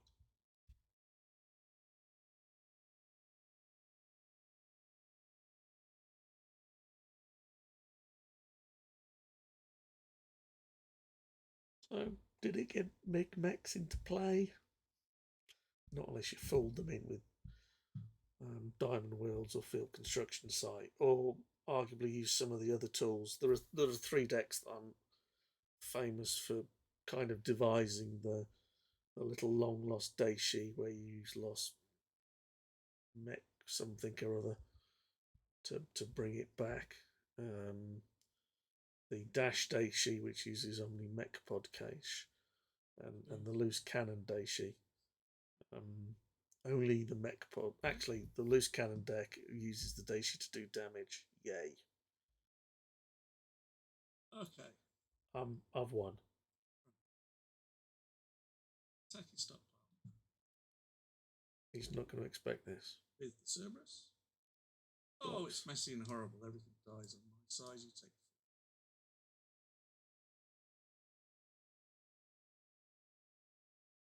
Stockpile with the Allah.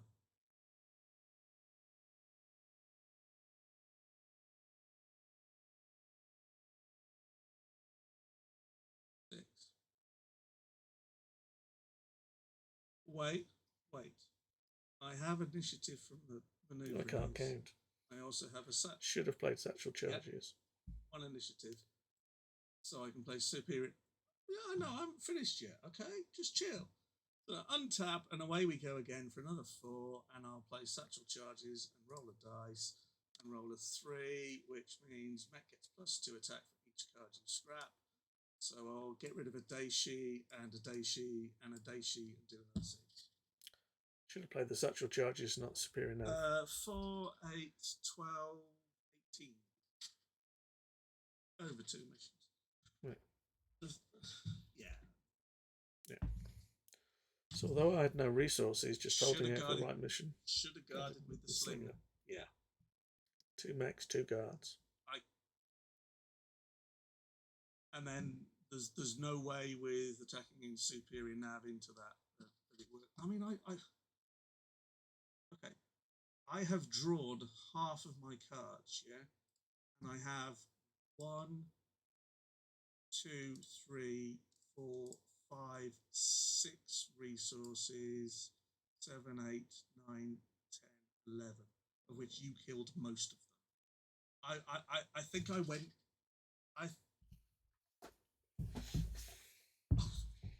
I think I drew 5 resources in the first 4, 5, 6 draws. So okay, clear the table. I squeezed that one, but didn't really deserve it.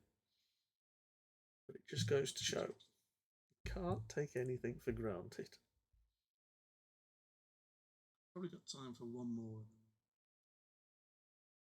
Yeah. Having said that, we're going to go for another 20 minutes. Right, or at least today. Right, draw. Oops. And 1, 2, 3, 5. I have a really boring basic resource. Much as I edited my deck, I'm not sure I reloaded it. I'm going to draw a card. Or did I? What an amazing draw that Can't believe I've got 3 manoeuvring aces. It's just... Lackey has got a few things to answer for when it comes to randomness, in my opinion. Let's draw a card. Tactics, 1, 2, other. So consistent. It's good deck design. 5 games in a row. I haven't got a freaking assembly again.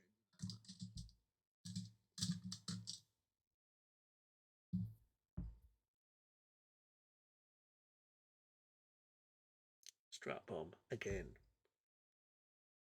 Not strap bomb, arrow fall. It always seems to come up. Good design, isn't it?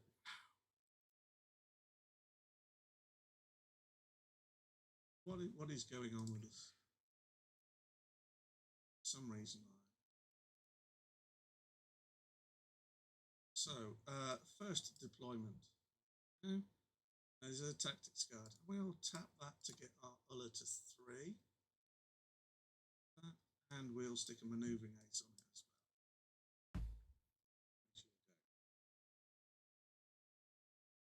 well. Hindsight probably take manoeuvring aces out.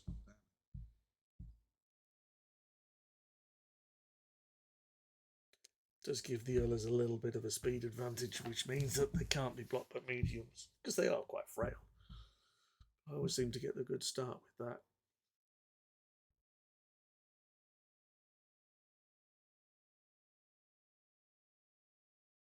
So 4 counters on it. Scrap that.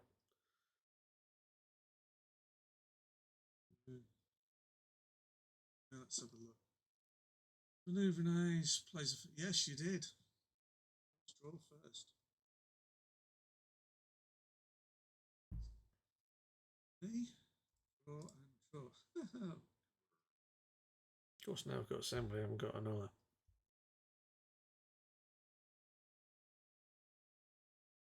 Yeah. I think with Ulla B being able to alpha that against the...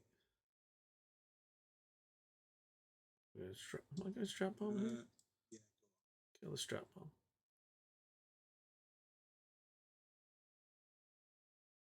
Yeah. That's it, your turn. See what that big one is. Wasn't well thought out. Big Mech? Could well be a Big Mech. Probably taking advantage of the fact that with no fasts, then there is no dash ability effectively, which means you're not worried about being hit by something. You can just sit and deploy and put counters on it. It does make the game a lot simpler in that respect and a lot less strategic because you're not playing 50-50. Has he got a dasher? Has he not got a dasher? You can just sit and build and build and build. What have we got here? Cerberus. Yeah. Well, the hurt. Serby's two-headed gunslinger. Hey, what a load of crap. Sticky for 4.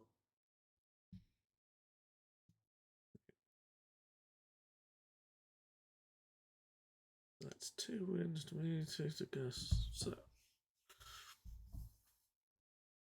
I think he's going to take this one at the moment. Unless I can draw a couple of others. He's going to out-damage me. Especially with 8 on the table. We might go for the assembly. So another resource again.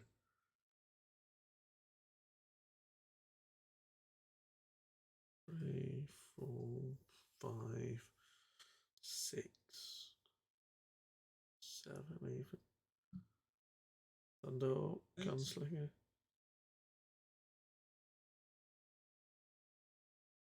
Kill the assembly. Oh, he went face. Puts him ahead. Ouch. Oh my. Do I try and slow his kill the CEC? Do I go stockpile? Stockpile. Not going subtle. Well, that depends on the die roll. It's a 1. I get to draw a card. Yay, at least it's a decent mech.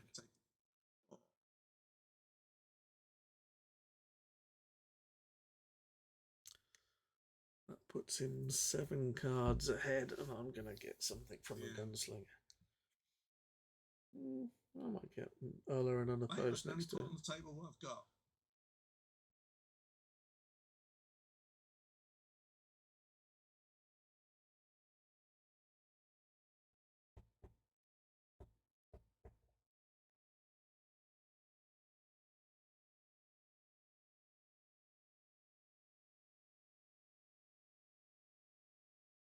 Yeah, Thunderhawk out.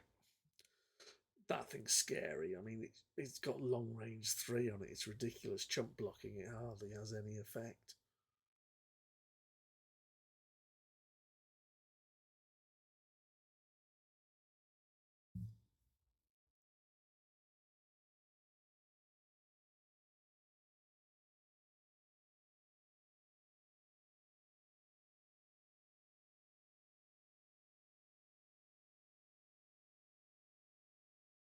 It's quite fun. You know, the idea is good. Big mechs are fun. Getting them into play is a nightmare, as you can see. So, how you use them. As I said at the start, I think if you went with a drop weight, you put a few restrictions around it about cost, 5 and above, 6 and above, fasts, whatever's, then I wouldn't worry too much about vehicles. Paying 5 for a vehicle to have it die straight off on a 6 roll is not the end of the world. Well, not very nice. So I don't think you need to ban vehicles because I don't think people will play with them really. Anyone that you might say would be the good old SRM carrier that's a 119 or something ridiculous.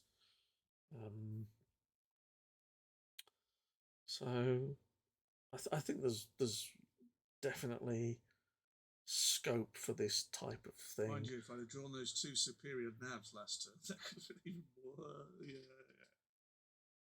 Yeah. Got him down 28-25. So yeah, I think, you know, as I said, with a few tweaks, the format could actually be quite interesting. Or sorry, let me rephrase that. Not quite interesting because the format is quite interesting, but it could be a lot more diverse because of the range of what people are putting on the table and what you can build. And I think that was one of the ideas of the tournament. And when it says big mech, I don't think it needs to say big in cost like Daishi. I think it can also say big in weight, like your 100 tonners or your 80s or your 70s. The only other crazy way you could do it is to say that you do it by class. So you say no lights, no mediums, heavies, and assaults only. But then the inner sphere still has a lot of low cost at that point, and the clans are quite, because of the tech, quite expensive because they pack so much more armament that it probably will end up with an inner sphere swarm versus a clan big mech deck battle. So I mean, if you're going to do it, look at it and see what people can do and see what they can come up with. I mean, the decks that we've got here are definitely different to the ones that are listed in the tournament. I know we didn't play. I'll pull those up in a few minutes. We can see what people did play.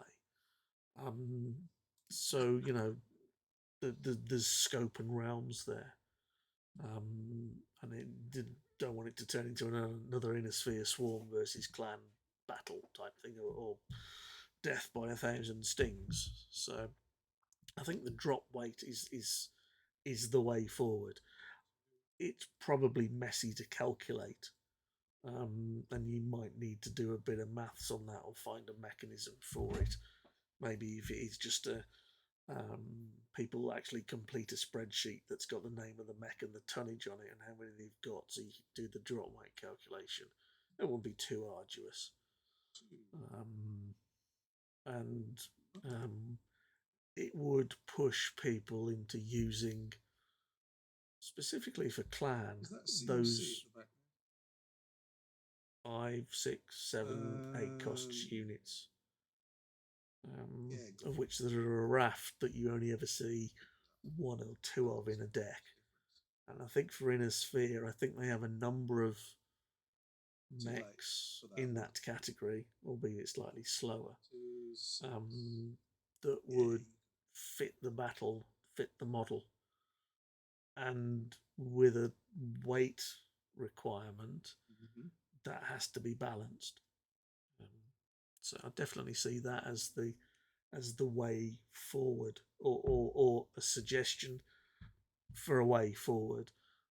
I don't think running this again in its current format is going to change anything. I think people will probably bring the same decks or styles where the daishies are used as cannon fodder for black market, or they're cheated into play with diamond wheels. Come on, you've got 3 Gauss rifles. Why are you bothering with 4 medium lasers? Just strap another Gauss rifle on. Come on.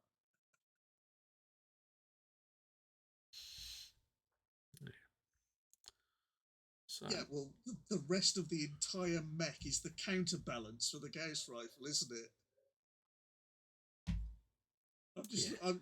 Exactly, and I suspect there is an element when you look at the card game that medium mechs tended not to get long range.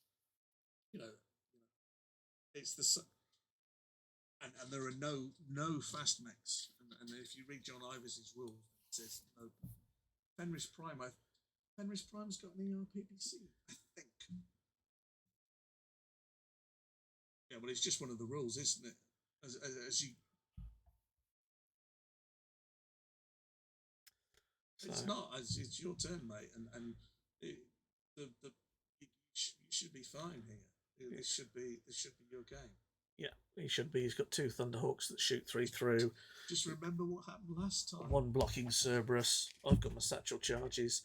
If he blocks 1, then I can do 8 plus satchel charge, which is another 6. So I can do 14. He's on 23. I'm on 14. If you want to play it safe, you block with a Thunderhawk, all 2 of them, and sit a turn or 2.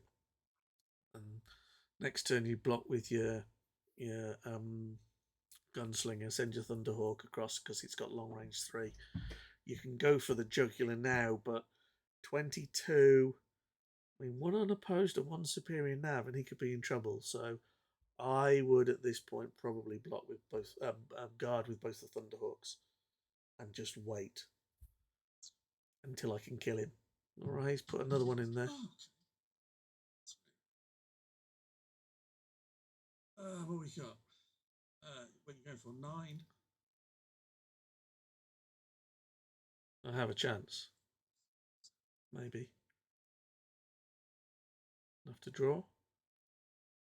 Superior nav untap. Oh. Right. So 3 others. I need 1 with a maneuvering ace to get through. So I can play both superior nav and satchel charges. I get 4 through from the Ulla, 4 from superior nav, 6 from satchel charges, puts me on 14. If I untap the satchel with the superior nav and do another 4, gets me to 18. He's on 23. The game is his. We've only got 2 blockers, haven't we? So we'll start with that Ulla. I've got 3 cards left. I can draw next turn. Oh yeah, that's quite spectacular. Scrape its armor, and we'll go off with this Ulla, and the Cerberus gets a paint job. It gets a scratch. I'm only doing this to wind him up and make him panic. So we've got that, and we've got that again. So we will roll the superior nav die first, which is a 6. Yay. And we will roll the satchel charges die as well, which is a 2, which is draw a card after the mission. So that 8, and it untaps. Satchel charges gets scrapped, and I draw a card. Oh, what a shame! BMC. What a shame! If that had been a something else, tap again. 4 more. The game's yours. Yeah. I mean, realistically, if that satchel charges had been a 6, there you go. You could have got another 6 on there, and then 4 off it and another untap. It would have been miraculous, but it was possibly just doable, I think. Okay, satchel charges on that would have, if I'd have rolled anything from 3 to 6, I could have scrapped those 3 daisies and got another 6. So I'd have got 4, 8, and 6 is 14, plus the untap. So I'd have hit you for 18 in total, which I don't think would. Unless, yeah, wouldn't have drawn anything. So it's good to make him sweat. That's after the damage. You were on something else.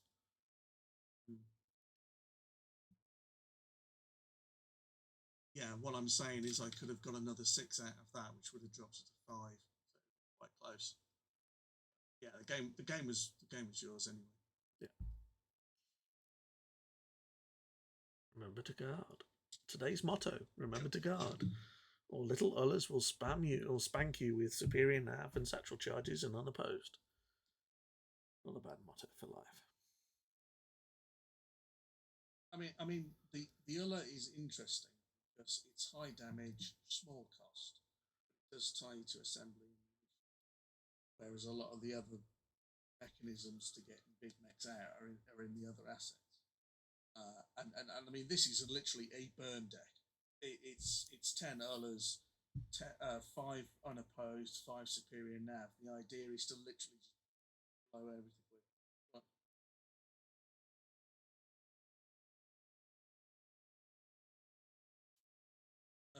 You should be the pillagers, but they're in the deck as well.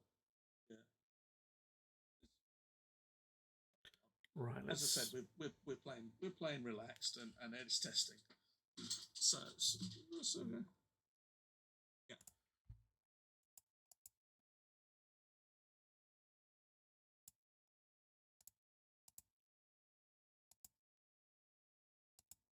That's just us talking about the deck. So I'll call that there, and let's see what happened in the actual tournament.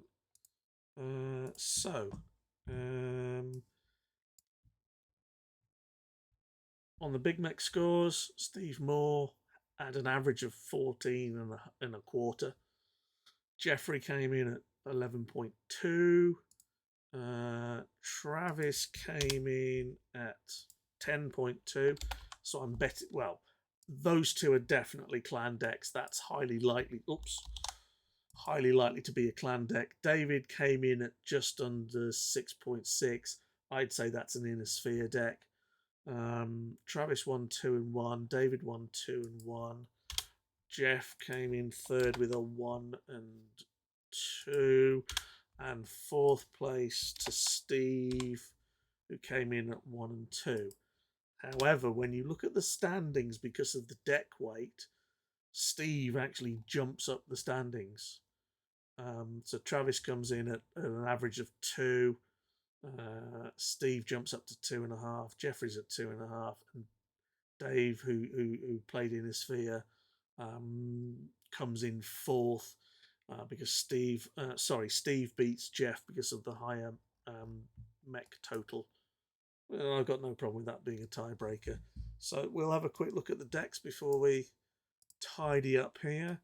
So this is Jeff's deck, which came in third in total. So it's a good old Smoke Jag, Behemoth, Daishi, Man of War, Prime being the ones that are probably going to hit the table first. Gladiator, Daishi, Weapons, Depot, War Funds, Think Tank, 7 Logistics, 7 Natural Talents is an interesting one. Rocky Gorge, Aerofor, False Maps, 7 Munitions, Massacre, Strap, Bomb, and Fast Deployment. Okay, big mechs. Not a lot in the small category. Steve's deck. If we look at where Steve came in second, but he placed last in the games. I'm not sure how these were done. I'm assuming they're done on head to head as they should be. He came in with the heaviest deck, and when you look at this with 2, 5, 7, 9, 13 basic resources. Black market, 4 war funds, 4 improved construction facilities, 4 field command posts. Then that's right on the edge of being a viable deck. With 13 basic resources, the chances of a double mulligan are greatly improved. Headhunter is a great addition, and I commend him for that because a lot of people would have not put that in. If you're playing Big Mech against Big Mech, Headhunter is great. Chance of killing the big ones, the big guys for nothing. Command Circuit. Is Command Circuit?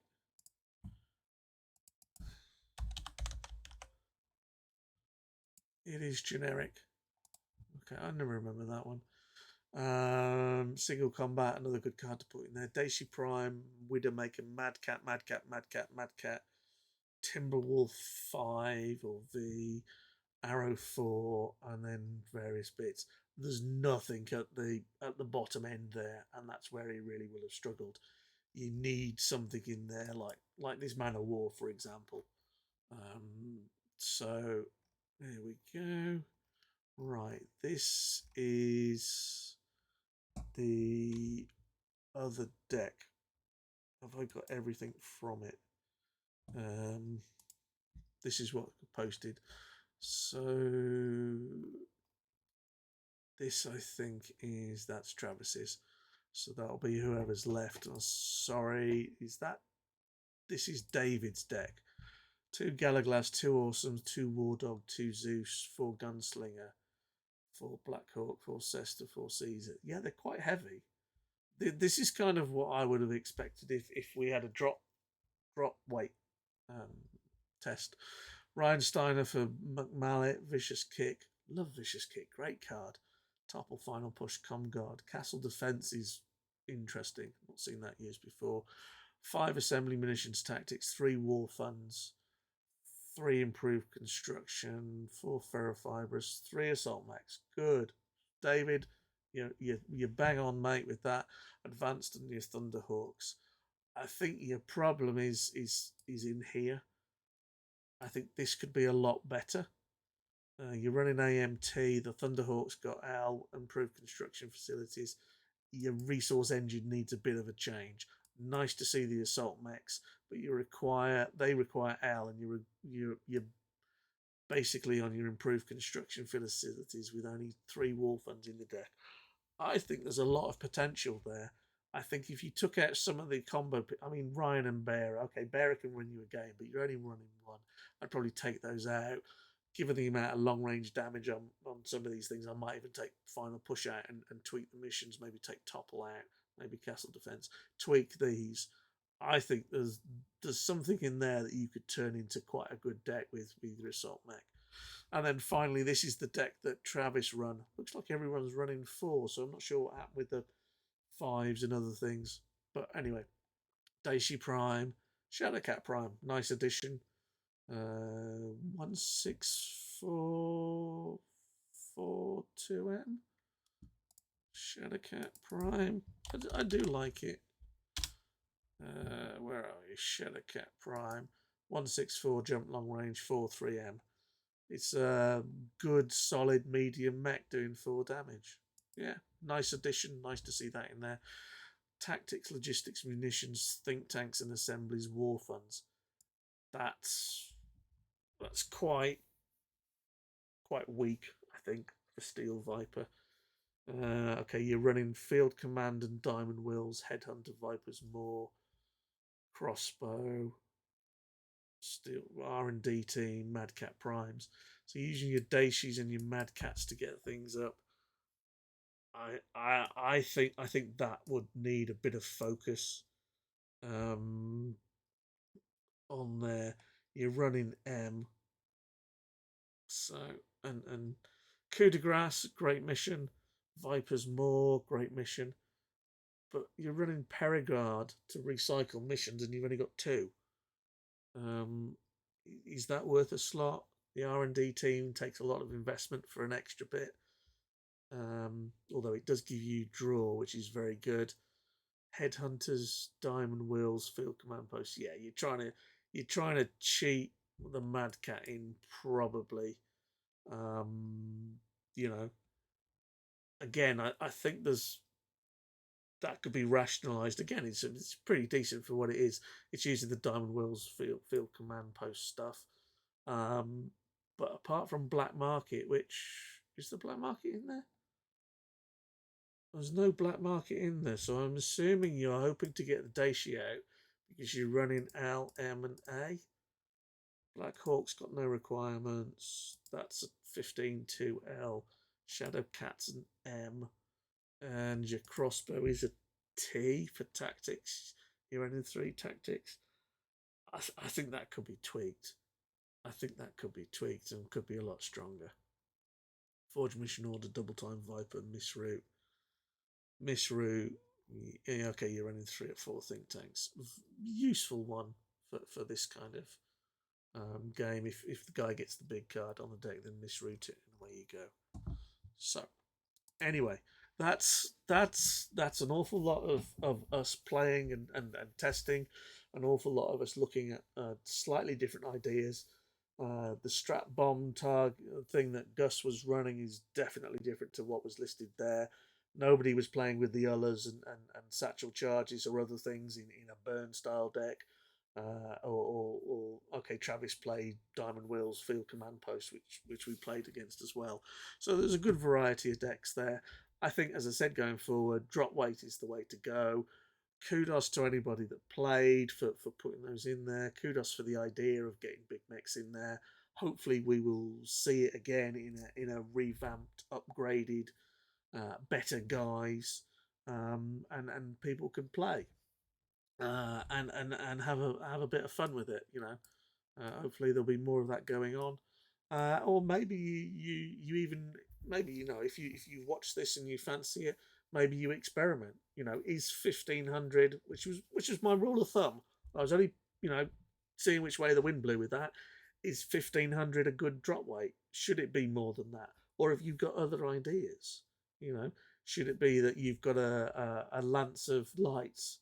And that could be fun. You could have a lance of lights, mediums, heavies, and assaults versus a star of lights, mediums, heavies, and assaults. That puts the clan on 25, the Ionosphere on 20. You would just allow the Ionosphere to add whatever they wanted, which means they could add a few more lights, which are generally the faster ones, to cover that. That could be an option if you want more of a balanced view or trying to incorporate some of the heavy stuff in. Maybe, as I said, drop weight. Maybe you wipe out any card that costs lower than 6. Maybe you go dual stockpile. Maybe you just say you begin the game with one of every asset in play, and you all of a sudden you've got 5 assets to deploy. And maybe that's the way to get your 5 cost cards out earlier, and you play with cards that cost 5 or more, so you can play with some of the bigger ones, because there are some good cards out there, and you tend to see them in draft because they're good, but not because of the main game, because they're just not fast enough. But hey ho, good tournament, good idea. I think it can be better. I welcome feedback. I'm sure Travis does. If you've got other ideas, post them and go from there. And hopefully we can develop another game type, for want of a better phrase, or challenge mode, or something that's a bit more interesting for anybody that wants to embrace it and play it. So anyway, enough of my rambling. I've been going for quite a while for a change, or longer than normal anyway, shall we say. So it's time for me to go and do something else. I'm done. Stick a fork in me. Hope you've enjoyed it. Post a comment on Twitch. Follow me on Twitch. Follow the YouTube channel. I'll probably stick this on Facebook as well. If you want to post a comment on there, then go and do so. Anything that's positive is definitely welcome. And hopefully, as I said at the start, this is designed to be positive. This is designed to have a different take on it. This is designed to show some gameplay. This is designed to show other ideas that could have gone in that particular tournament. We never got to play for whatever reasons, and also hopefully say how that could be improved for the future. And hopefully you've taken it that way. It's certainly intended that way. So anyway, see you all. I'm done. Stick a fork in me. Tomorrow's another day, another one for me, and I'll see you then.